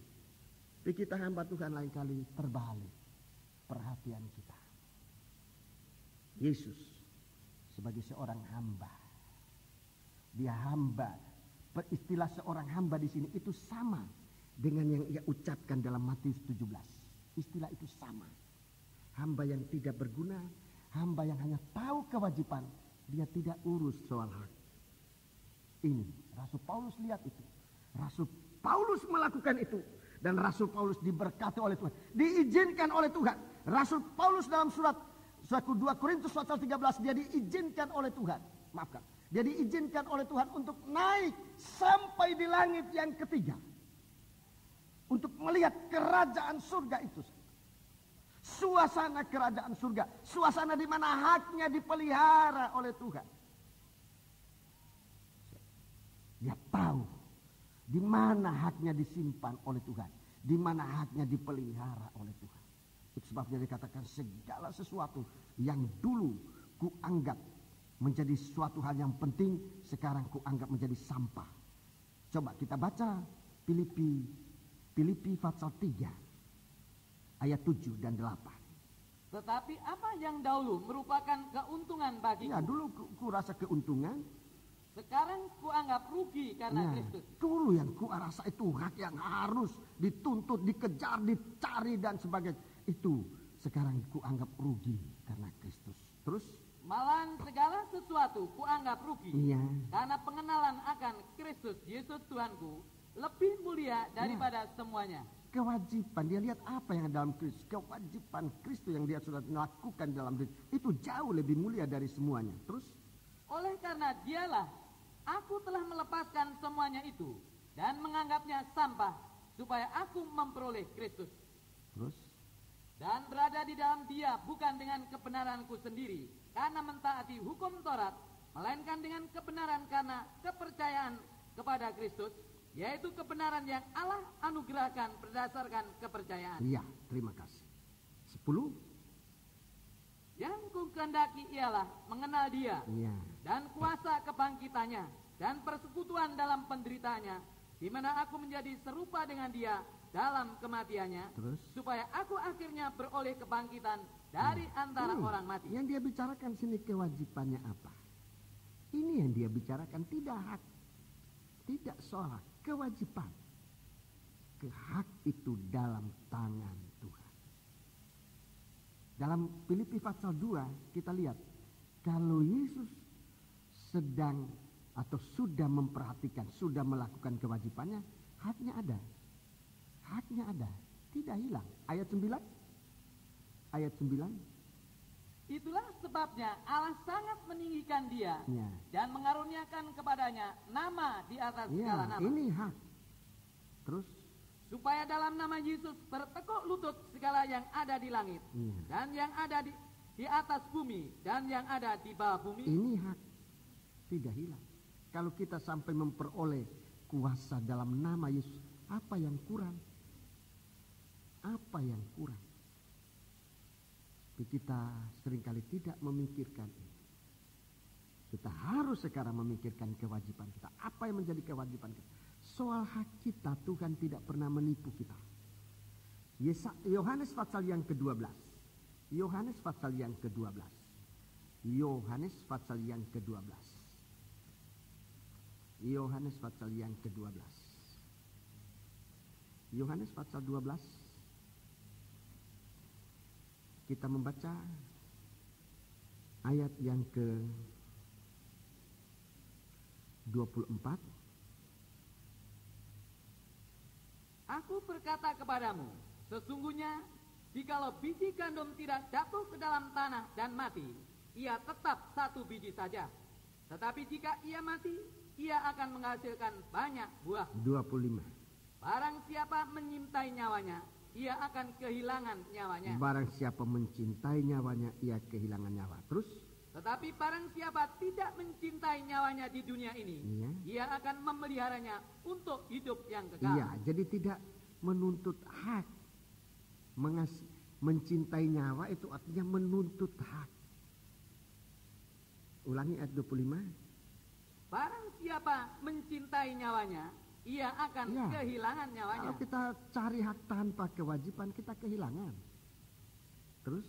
Tetapi barang siapa tidak mencintai nyawanya di dunia ini. Iya, artinya mikirkan kewajiban, bukan hak nomor satu. Ia akan memeliharanya untuk hidup yang kekal. Ia akan memeliharanya. Nyawa ini justru terpelihara kalau kita tahu menyerahkan hak kita ke dalam tangan Tuhan. Kita justru terpelihara. Kita terpelihara di dalam Dia. Terus? Barang siapa melayani aku. Nah ini, barang siapa melayani, menjadi hamba yang tidak berguna. Ini melayani Tuhan. Melayani Tuhan, melayani Tuhan harusnya kita sudah rela mengerti sekarang. Melayani Tuhan menjadi hamba yang tidak berguna. Hanya punya kewajiban, tidak punya hak, tidak menuntut hak. Selama saudara menuntut hak, saudara belum diberkati oleh Tuhan. Kalau saudara melayani Tuhan kepada rekan-rekan hamba Tuhan, pengerja-pengerja yang Tuhan percayakan saya didik, saya selalu ngomong, kalau kamu masih mau nuntut uang, kamu sulit untuk diberkati. Kamu harus belajar dari Tuhan sampai kamu diberi uang merasa tidak layak untuk menerima itu. Kamu diberkati oleh Tuhan. Dikasih uang, merasa tidak layak untuk menerima uang itu. Nah, itu kamu hamba Tuhan. Soal kehidupanmu tidak usah takut kalau sudah dalam kondisi semacam itu. Kondisi semacam itu tidak usah takut apa yang kamu makan, apa yang kamu pakai, semua tidak usah takut. Tapi kalau kamu sekarang kerja sedikit sudah minta bulanannya berapa, hariannya berapa, mingguannya berapa. Terlalu jauh. Berkatmu terlalu jauh, terlalu jauh. Terlalu jauh. Barang siapa, ulangi ayat 25. Barang siapa melayani aku, ia harus mengikut aku, dan di mana aku berada, di situ pun pelayanku akan berada. Barang siapa melayani aku, ia akan dihormati Bapa. Ya, barang siapa melayani aku, ia dihormati oleh Bapa. Barang siapa melayani aku, ia dihormati oleh Bapa. Coba kembali baca ayat 26. Barang siapa melayani aku, ia harus mengikut aku, dan di mana aku berada, di situ pun pelayanku akan berada. Di situ pun pelayanku harus berada.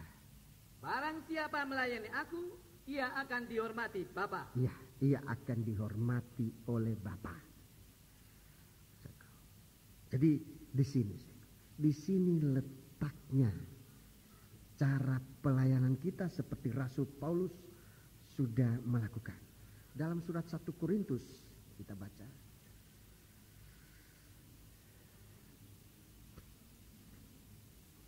Surat 1 Korintus pasal yang ke-9. Surat 1 Korintus pasal yang ke-9. Ayat yang ke-18. Surat 1 Korintus ayat, atau kita baca mulai ayat yang ke-15. Tetapi aku tidak pernah mempergunakan satupun dari hak-hak itu. Iya, terus. Aku tidak menulis semuanya ini supaya aku pun diperlakukan juga demikian, sebab aku lebih suka mati daripada, sungguh kemegahanku tidak dapat ditiadakan siapapun juga. Iya, terus. Karena jika aku memberitakan Injil, aku tidak mempunyai alasan untuk memegahkan diri. Iya. Sebab itu adalah keharusan bagiku. Iya, satu kewajiban. Bagaimana saya bisa memberitakan firman? Terus? Celakalah aku jika aku tidak memberitakan Injil. Jika aku tidak melakukan kewajiban. Terus? Kalau andai kata aku melakukannya menurut kehendakku sendiri, memang aku berhak menerima upah. Ya, sebenarnya aku berhak menerima. Kalau aku melakukan menurut kehendakku sendiri, aku berhak menerima upah. Ini jadi orang gajian, bukan hamba yang tidak berguna, tapi orang gajian, orang upahan. Gembala, ya gembala upahan. Ini kalau aku memberitakan Injil supaya aku menerima upah, aku hamba upahan. Terus? Tetapi karena aku melakukannya bukan menurut kehendakku sendiri, pemberitaan itu adalah tugas penyelenggaraan yang ditanggungkan kepadaku. Ini kewajiban. Terus? Kalau demikian, apakah upahku? Di mana hak saya? Kalau demikian, di mana saya punya hak? Upahku ialah ini. Upahku ini. Bahwa aku boleh memberitakan Injil tanpa upah. Aku boleh memberitakan Injil tanpa upah. Dan bahwa aku tidak mempergunakan hakku sebagai pemberita Injil. Iya, jadi ini sudah kewajiban sekaligus sudah merupakan upah. Kalau nanti kita menerima hak itu berarti upah kita berlimpah-limpah di hadapan Tuhan. Bagi seorang hamba, kesempatan untuk bekerja itu sudah berkat, itu sudah upah. Kesempatan untuk bisa bekerja itu sudah upah, itu sudah berkat. Kalau nanti Tuhan memberikan berkat, Tuhan nanti menyatakan hak kita itu hak itu sudah merupakan kelimpahan. Nah, ini hamba Tuhan. Jadi jangan menjadi kita hamba Tuhan yang berkekurangan, tidak ada kewajiban menuntut hak, kita sama sekali tidak punya apa-apa. Kalau kita merasa bahwa sebagai seorang hamba, apapun kedudukan kita dalam masyarakat ini, seorang pengerja, seorang pendeta, seorang gembala, merasa kalau mendapat kesempatan untuk melakukan sesuatu sudah merupakan kemurahan, sudah merupakan berkat. Saudaraku, kalau kita nanti menerima sesuatu dari Tuhan yang kita butuhkan, kebutuhan kita, itu kita akan terima dalam suatu ucapan luapan hati yang merasa kita berkelimpahan di dalam Tuhan. Untuk bisa duduk mendengarkan firman Allah itu. Kalau kita merasa itu sudah merupakan kemurahan Tuhan, sudah berkat dari Tuhan. Kalau kita mendengarkan firman itu kita merasa berkat. Tapi kalau kita duduk merasa terpaksa, sulit sekali. Jadi Rasul Paulus dalam pasal 9 ini bicara soal hak dan soal kewajiban. Hak dan kewajiban. Dan dia tahu persis. Dia menyerahkan hidupnya itu ke dalam tangan Tuhan. Dan dalam, sudah perhatikan, kalau dia menyerahkan haknya dalam tangan Tuhan. Dalam 2 Korintus, surat 2 Korintus. Dalam surat 2 Korintus, pasal yang ke-12. 2 Korintus pasal yang ke-12. Dia sudah tahu, dia sudah tahu bahwa haknya itu berada dalam tangan Tuhan. 2 Korintus pasal yang ke-12. 2 Korintus pasal yang ke-12. Mulai ayat pertama. Kita baca ayat-ayat ini. Tuhan tunjukkan di sana haknya itu terkumpul. Ayat 12. Ayat 1. Aku harus bermegah, sekalipun memang hal itu tidak ada faedahnya. Namun demikian aku hendak memberitakan penglihatan-penglihatan dan penyataan-penyataan yang kuterima dari Tuhan. Terus. Aku tahu tentang seorang Kristen 14 tahun yang lampau. Entah di dalam tubuh, aku tidak tahu. Entah di luar tubuh, aku tidak tahu. Allah yang mengetahuinya. Allah mengetahuinya. Orang itu tiba-tiba diangkat ke tingkat yang dari surga. Ya, dia diangkat ke tingkat yang ketiga dari surga. Terus? Aku juga tahu tentang orang itu. Entah di dalam tubuh, entah di luar tubuh, aku tidak tahu. Allah yang mengetahuinya. Iya. Terus? Ia tiba-tiba diangkat ke Firdaus dan ia mendengar kata-kata yang tidak terkatakan, yang tidak boleh diucapkan manusia. Dia diangkat ke surga, dia angkat, ditunjukkan tentang Firdaus. Di Firdaus apa yang kurang? Tidak ada yang kurang. Segala sesuatu kita berhak untuk. Dia tunjukkan, Tuhan tunjukkan. Di dalam Firdaus itu segala sesuatu hak yang kita kejar sekarang itu ada di sana. Rasul Paulus yang katakan seorang yang aku tidak tahu siapa, itu tentang dirinya. Dia diangkat, dia dipertunjukkan oleh Tuhan. Ini apa yang disediakan oleh Tuhan buat seorang hamba yang tidak mementingkan hak, tapi tahu memperhatikan kewajiban. Saudara bisa baca ini terus sampai pada ayat-ayat selanjutnya, tapi saya mau tunjukkan kembali dalam pasal 2, 2 Korintus pasal 2. 2 Korintus pasal 2. Jadi kalau dia memberitakan Injil, haknya itu dikumpul di dalam kerajaan surga. Ayat 17. Sebab kami tidak sama dengan banyak orang lain yang mencari keuntungan dari firman Allah. Iya. Sebaliknya dalam Kristus, kami berbicara sebagaimana mestinya, dengan maksud-maksud murni atas perintah Allah dan di hadapannya. Ya, ini pelayanan yang dia tidak mengejar hak daging ini. Tapi semua hak ini ditaruh. Dia melihat Firdaus. Di sana segala kebutuhannya ada. Dia melihat surga. Di sana kebahagiaannya ada. Dan tidak ada satu hal yang kurang. Sekarang sementara dia berada di bumi ini, dia memikirkan bagaimana kewajiban sebagai seorang hamba. Sebagai seorang yang melayani Tuhan. Kita dipercayakan oleh Tuhan banyak hal. Banyak hal. Ini berkat Tuhan untuk sidang jemaat ini. Dan rekan-rekan hamba Tuhan yang bersama kami. Dalam kegiatan-kegiatan ini berkat Tuhan. Tanpa kita harus mengejar hak. Yang semuanya itu terpelihara dalam tangan Tuhan. Untuk bisa melakukan pekerjaan-pekerjaan semacam ini. Kebaktian persekutuan, kebaktian kebangunan rohani, KKR di mana kita melayani Tuhan dengan segala sesuatu. Pengorbanan-pengorbanan yang kita persembahkan kepada Tuhan. Harta benda, tenaga, pikiran, segala sesuatu kita persembahkan. Kalau kita memikirkan ini suatu kewajiban yang sudah merupakan berkat. Ini berkat, berkat untuk sidang jemaat ini. Saya sudah melihat beberapa sidang jemaat, baik dalam negeri kita maupun di tempat-tempat yang lain. Saudaraku, kesempatan semacam ini ada dalam kita. Ini berkat kita.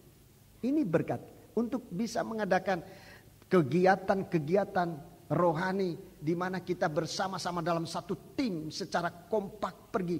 Itu saudaraku hanya ada. Yang saya bisa melihat hanya ada dalam jemaat ini. Belum saya lihat di jemaat lain. Saya belum lihat di jemaat lain. Di jemaat kita yang itu adanya. Itu berkat kita. Saudara. Kalau ini kita tidak pelihara. Ini kita tidak terima sebagai suatu berkat Tuhan. Yang saya takut adalah kita mengejar berkat yang bukan kita punya. Sementara berkat kita kececeran. Ini berkat kita. Ini berkat kita. Ini tidak ditemukan di jemaat lain. Ini berkatnya kita. Harus kita peliharakan. Itu sebabnya saya mempersiapkan diri dalam pelayanan. Saya dalam kegiatan-kegiatan ini. Dalam satu tim. Ini berkat jemaat ini. Saya sudah melayani di beberapa jemaat. Tadi saya katakan mulai dari jemaat dengan anggota seorang, anggota 4 orang, anggota 10 orang, anggota sekian ratus orang sampai sekian, saudaraku, sekarang ini. Dari jemaat-jemaat ini yang saya menemukan berkat ini hanya di sini. Dan ini sudah dimulaikan sejak almarhum Pendeta Injono. Berkat ini, saudaraku, kita peliharakan. Jangan mengambil berkat yang bukan kita punya. Ini berkat kita. Ini tidak ada di jemaat lain. Berkat ini tidak ada di jemaat. Mungkin jemaat lain diberkati dengan uang, dengan apa. Kita jangan mengejar yang bukan berkat kita. Sekarang tugas kita apa? Dan inilah berkat kita sekalian. Dan kalau kita mengerjakan ini, kita akan melihat satu waktu bahwa apa yang kita lakukan sekarang, upahnya sudah disediakan oleh Tuhan di dalam kerajaan surga. Dan sekarang kita menerima, saudaraku. Kalau istilah sehari-hari, force code, panjar. Kalau kita dapat makanan, dapat uang, dapat berkat, itu hanya panjar. Belum sepenuhnya. Sepenuh hak itu ada dalam tangan Tuhan. Jangan hak ini hilang karena kita tidak melakukan kewajiban dengan sebab. Melayani pekerjaan kita pelihara. Kita akan satu tim, saudaraku, dengan hamba-hamba Tuhan nanti. Saudaraku, bertemu di Jakarta dan kita melayani Tuhan dalam satu pelayanan yang sungguh-sungguh. Seluruh peserta hamba-hamba Tuhan sudah 600 orang. Ya, 500 orang. 550. Iya, ini bahasa lebih dari 500, hampir 600 orang. Sedang sidang jemaat 645 orang. Saya tidak tahu apa masih ada kemungkinan kesempatan untuk saudara mendaftar, sebab memang pendaftaran sudah ditutup. Tapi kalau toh masih ada, itu berkat. Kalau saudara masih diterima, itu berkat. Tetapi jangan menimbulkan masalah, itu syaratnya itu. Jangan baru mendaftar lalu masalah lagi, wah jangan. Kalau masih mendapat kesempatan, saudara yang baru mendaftar, gunakan kesempatan. Tapi jangan menimbulkan masalah. Masalah baik administrasi maupun pengurusan-pengurusan yang lain. Saudara terima dengan apa adanya. Sebab ini kewajiban itu, dalam kewajiban itu sendiri sudah ada berkat. Kalau nanti Tuhan tambah berkat lagi, itu berkat itu berkelimpahan. Puji Tuhan. Jadi inilah yang saya sampaikan. Selamat berjuang. Kita akan bertemu bersama-sama selalu dalam pelayanan Tuhan yang paling dekat ini nanti di Jakarta. Rekan-rekan hamba Tuhan, saya mengajak saudara-saudara sekalian sudah untuk turut bersama-sama. Mikirkan bagaimana bisa melayani Tuhan. Bagaimana bisa hadir dalam pelayanan bersama. Di hari-hari ini kami dari Jemaat Johor Lemah Putro dipercayakan Tuhan untuk berada pada barisan-barisan depan. Saudara-saudara kami ajak juga jemaat saudara, tetapi tentunya dengan segala pengurusan-pengurusan yang diurus oleh saudara-saudara sekalian. Kami bisa membantu sejauh mana bisa kami membuat itu. Beberapa saudara-saudara yang datang dengan jemaat, silakan, tetapi bantulah kami dalam pengurusan-pengurusan agar semua terjadi untuk muliakan nama Tuhan. Puji Tuhan. Nyanyian rohani 138. Kita bangkit berdiri, pelayan perjamuan suci tampil ke depan. Nyanyian rohani 138. Puji Tuhan. Oh, haleluya.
Setiap kesempatan yang Tuhan berikan kepada kita itu adalah berkat Tuhan. Kesempatan untuk melayani itu berkat Tuhan.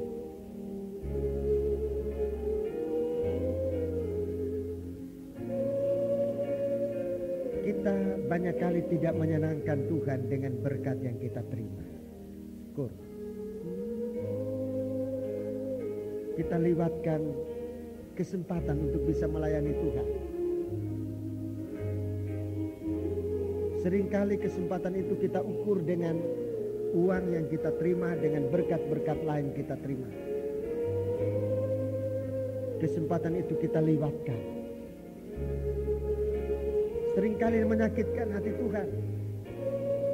Sementara Tuhan kasih kita berkat, kita katakan kalau ada berkat saya akan lakukan. Bukankah kesempatan itu sudah berkat Tuhan?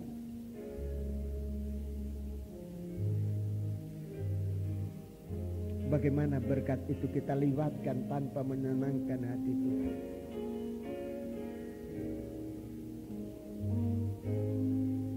Tundukkan kepala, renungkan. Berapa banyak kesempatan yang saudara lewatkan, hanyutkan dengan ucapan yang menyakitkan hati Tuhan. Kesempatan itu berkat Tuhan. Jangan dihanyutkan dengan uang, dengan kesibukan, dengan alasan lain yang kita buat untuk menghanyutkan kesempatan berkat dalam kesempatan yang Tuhan berikan kepada kita.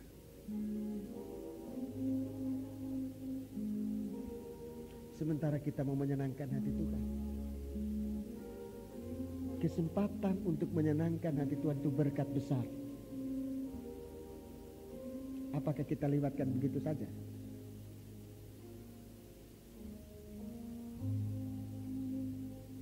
Saudara yang memang tidak mendapat kesempatan kita berdoa, itu saudara benar-benar dalam beban yang berat. Tapi saudara yang mendapat kesempatan lalu meringankan untuk kesempatan itu lewat begitu saja. Kita menyakitkan hati Tuhan. Kita tidak menyenangkan hati Tuhan. Tuhan berikan kita kesehatan, Tuhan berikan kita kekuatan, Tuhan berikan kita waktu, Tuhan kita berikan berkat. Tuhan berikan kita kesempatan. Bukankah itu berkat? Bukankah berkat itu untuk menyenangkan hati Tuhan? Tapi kita menyakitkan hatinya. Kita lakukan bersama dengan tempo yang tepat. Tuhan, ku mau menyenangkan hati.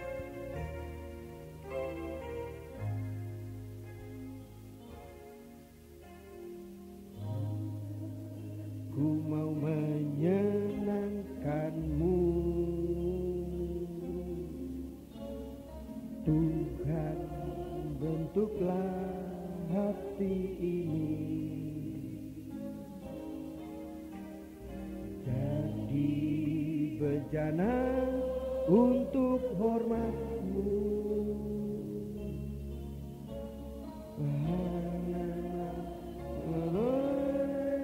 Mazmur, kita angkat tangan dua, kita menyembah Allah. Ini berkat kalau kita bisa menyenangkan hati Tuhan, menjadi hamba yang tidak berguna. Inilah satu cara Tuhan ajarkan kita untuk menyenangkan hati Tuhan. Haleluya. Senangkan-Mu, hanya itu kerinduan. Menyenangkan-Mu. Bagi saudara yang merasa tergerak untuk menyembah Allah, sembahlah Allah, sementara yang lain memuji Tuhan. Haleluya. Haleluya. Haleluya. Haleluya. Haleluya. Haleluya. Haleluya. Haleluya. Haleluya. Haleluya. Haleluya. Menyenangkan hati Tuhan. Haleluya. Haleluya. Haleluya. Haleluya. Haleluya, haleluya, haleluya, haleluya, haleluya, haleluya, haleluya. Kita menyembah Dia, haleluya, haleluya, haleluya, haleluya, haleluya, haleluya, haleluya,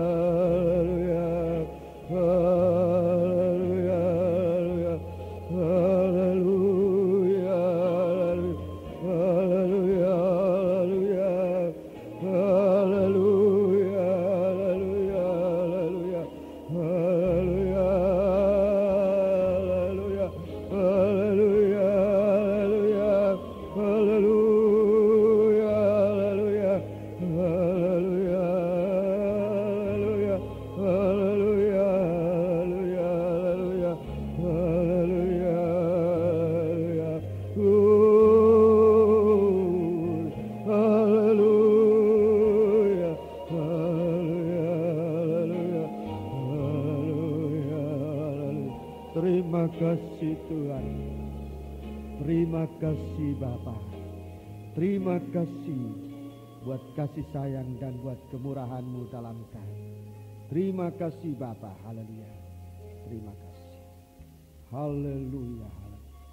Terima kasih.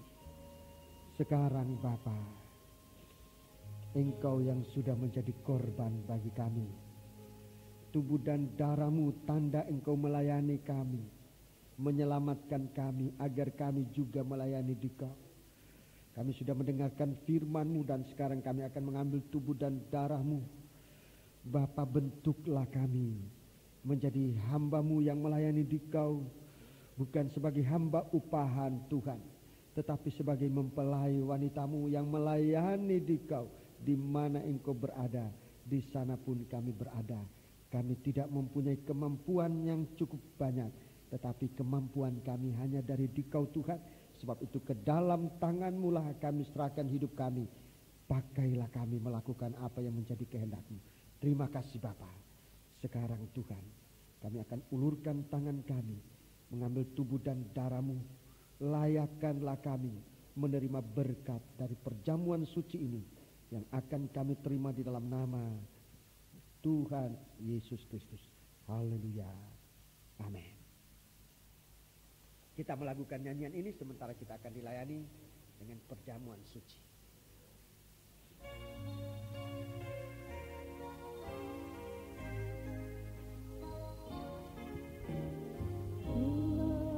Ku mau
ada saudara-saudara yang belum terlayani, tolong angkat tangan. Saat ya di belakang sana masih belum ada terlayani, tolong segera dilayani. Di atas tingkat 3.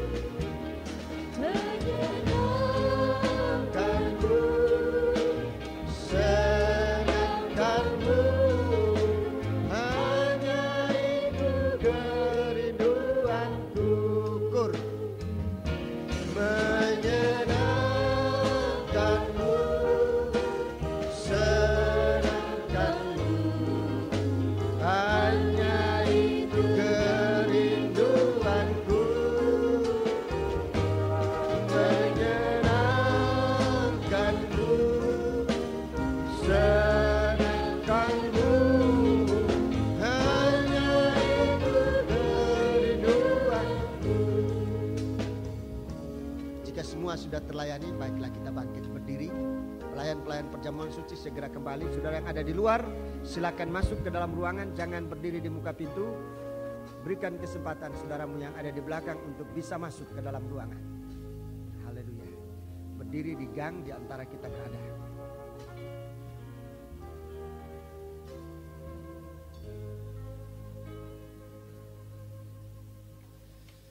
Kita angkat tubuhnya Kristus dengan tangan kanan.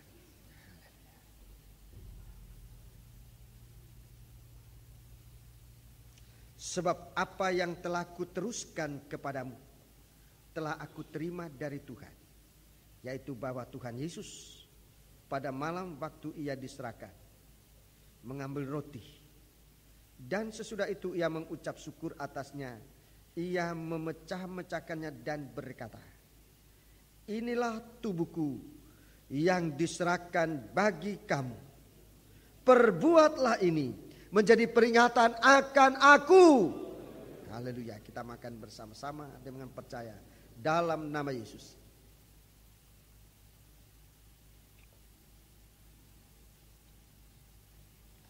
Kita angkat cawan.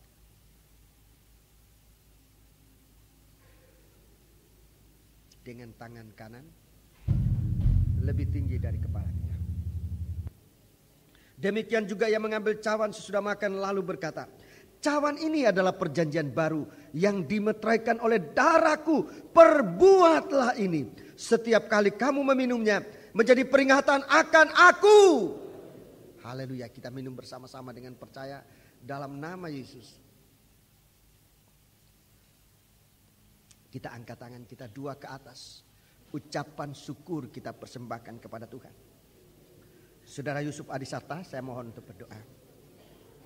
Sebab setiap kali kamu makan roti ini dan minum dari cawan ini, kamu memberitakan kematian Tuhan sampai ia datang. Ini tugas, ini kewajiban kita. Kita angkat tangan kita dua ke atas, biar Tuhan yang tetap menyertai kita sekalian. Haleluya. Kiara maya siara lalala maya sangkaya ramaya siara lalala maya say. Terima kasih Bapa, hamba-Mu telah membawa sabda-Mu Tuhan. Seolah-olah kami mengikut Engkau tidak mempunyai harapan. Bagikan Ibu Naomi memimpin Ruth Tuhan untuk ke satu tempat, namun Ruth berpendirian. Walaupun segala sesuatu tidak ada harapan pudar, tetapi justru di sana kami mendapat kesempatan dari Engkau Tuhan. Hak kami ada di tangan kanan Engkau sebagai bintang-bintang. Hamba yakin dan percaya Tuhan, pengiringan kami yang sungguh-sungguh kepada Engkau adalah suatu kesetiaan kami kepada Engkau Tuhan untuk melayani Dikau dengan baik. Terima kasih buat sabda-Mu yang besar Tuhan, telah dibukakan supaya kami melampaui pintu tirai Tuhan, untuk menuju kesempurnaan-Mu. Kini kami belum sempurna, tetapi kami sedang menuju kepada kesempurnaan itu Tuhan.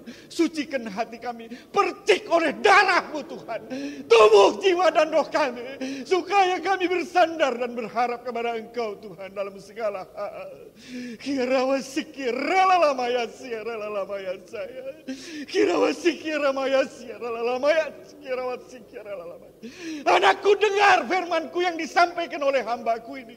Aku Allah Ibrahim, Ishak dan Yakub. Aku mengerti rencanaku yang besar. Jangan kamu diletakkan pada kisaran dan terlempar segala sesuatu gabah yang kosong itu. Tetapi berisikanlah Engkau dengan firman-Ku yang lengkap, supaya aku tetap berada di dalam pelukan-Ku. Aku Allah Ibrahim, Ishak dan Yakub. Kirawasi kiara maya siara lala maya saya. Kirawasi kiara lala maya siara lala maya siara. Dalam nama Tuhan Yesus Kristus, Tuhan berkati hamba-Mu, berkati rekan-rekan hamba kami semuanya Tuhan, yang bersama-sama melayani baik pekerjaan besar maupun kecil. Kami tahu bila kami ada di tangan-Mu, oh berkat yang besar, berkat yang lebih mulia, kedatangan-Mu yang sudah dekat ini, supaya kami tetap waspada dan prihatin dalam menghadapi semuanya. Bapa, sekali lagi berkati pekerjaan-Mu di tempat ini, supaya kami senantiasa menuju kepada kesempurnaan-Mu Tuhan. Kami merindukan keubahan sekejap-Mu, supaya terjadi dalam kehidupan kami. Ampuni kami dengan segala kekurangan kami, supaya kami mempercayai firman-Mu Tuhan. Haleluya, haleluya, terima kasih. Amin.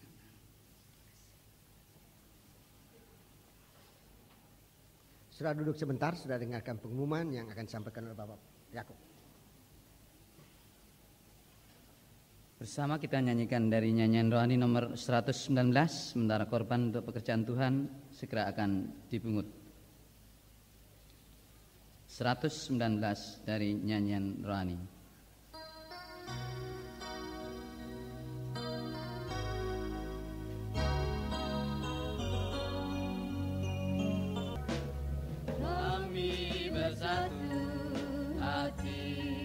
Berdoa kepadamu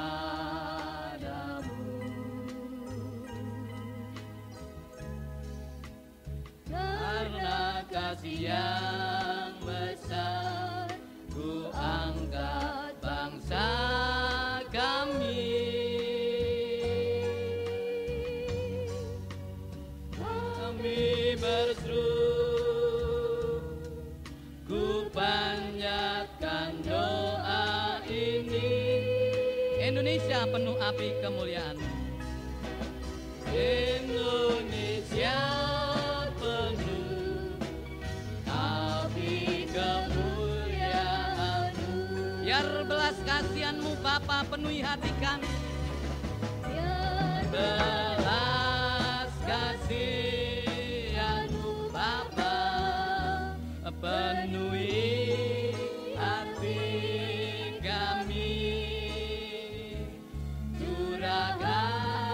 Kuasa Roh Kudus, api kemuliaan-Mu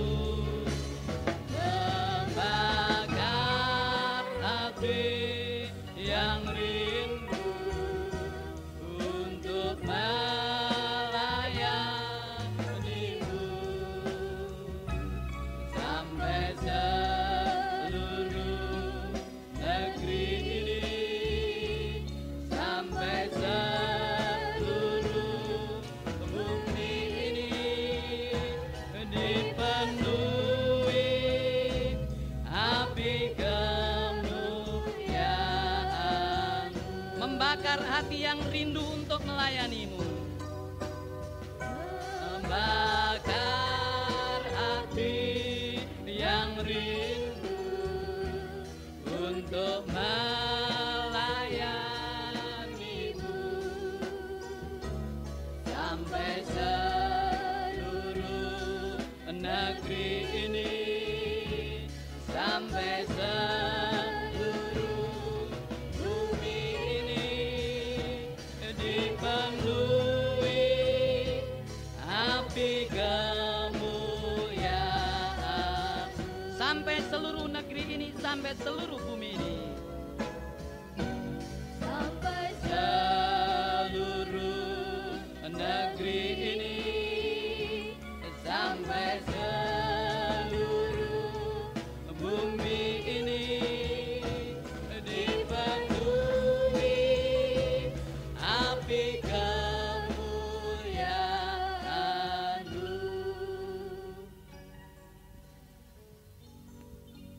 Beberapa pengumuman yang perlu kita perhatikan. Kebaktian kaum muda besok sore jam 5:30 sore. Kemudian minggu pagi di sini merupakan kebaktian umum jam 8:30 pagi. Sore hari di Jalan Jor jam 5:30 sore. Harap semua anggota seksi lighting dan bidang logistik PB berkumpul di ruang serbaguna untuk pertemuan dan koordinasi singkat. Dan segera setelah ibadah ini selesai. Kabid Logistik.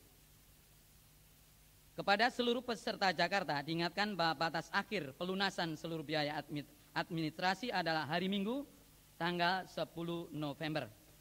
Mohon nama-nama di bawah ini tinggal sebentar seusai kebaktian, yaitu Saudara Rudi Wijaya, Saudari Lindawati, Saudara Wawang, Saudara Franky, Saudara Stefan, Saudara Sian, Saudari Clarja, Saudara Yohanes. Nama-nama di bawah ini harap menemui Lisa, Mario, Yona, Prasetyo, Yon Latuputi, Arif, Yohanes, Iwanto, Beli. Terima kasih. Kemudian yang sudah mendaftar pada kebaktian Natal Persekutuan Jakarta sampai sekarang, hamba Tuhan 599 orang, jemaat 635 orang. Seluruh anggota musik lengkap dimohon hadir pada latihan musik tanggal 11 November 96 jam 18.30 dengan membawa seluruh aransemen lagu-lagu Natal Persekutuan di Jakarta. Senin 11 November jam 18.30. Bersama kita bangkit berdiri. Terima kasih buat semua berkat yang kami sempat terima, dan kalau kami kembali, tetapkan berkat ini dalam setiap pribadi anak-anakmu, suami, istri, dan seluruh anak-anak dalam rumah tangga anak-anakmu semua ini Bapa. Berkati kami sekalian. Kami juga berdoa buat saudara kami yang dalam keadaan sakit, baik di Surabaya, di rumah sakit, dimanapun mereka berada. Tuhan, kami percaya Engkau mampu menyembuhkan mereka. Tapi kuasa kegelapan, setan penyakit yang sempat menggoda, sempat mengganggu, Tuhan, kami panggil nama Engkau buat usir dia. Di dalam nama Tuhan Yesus Kristus, segala setan kami ikat, kami perintahkan kami semua dalam nama Yesus pergi. Darah Yesus yang berkuasa. Kami berdoa buat saudara-saudara kami yang terganggu karena masalah, karena pekerjaan dan sebagainya. Tuhan, Engkau mampu menyelesaikan lewat kuasa dan dalam firman-Mu, agar kami semua terpelihara dalam Dikau ya Tuhan. Terima kasih. Kekasihku sekalian, terimalah anugerah cinta kasih dan berkat Tuhan, serta kembali dengan sejahtera dalam persekutuan Allah Bapa, Sang Putra dan Roh Kudus. Tuhan Yesus Kristus menyertai kami sekalian sekarang sampai selama-lamanya. Haleluya. Amin. Sekian, Tuhan menyertai kita sekalian. Selamat malam.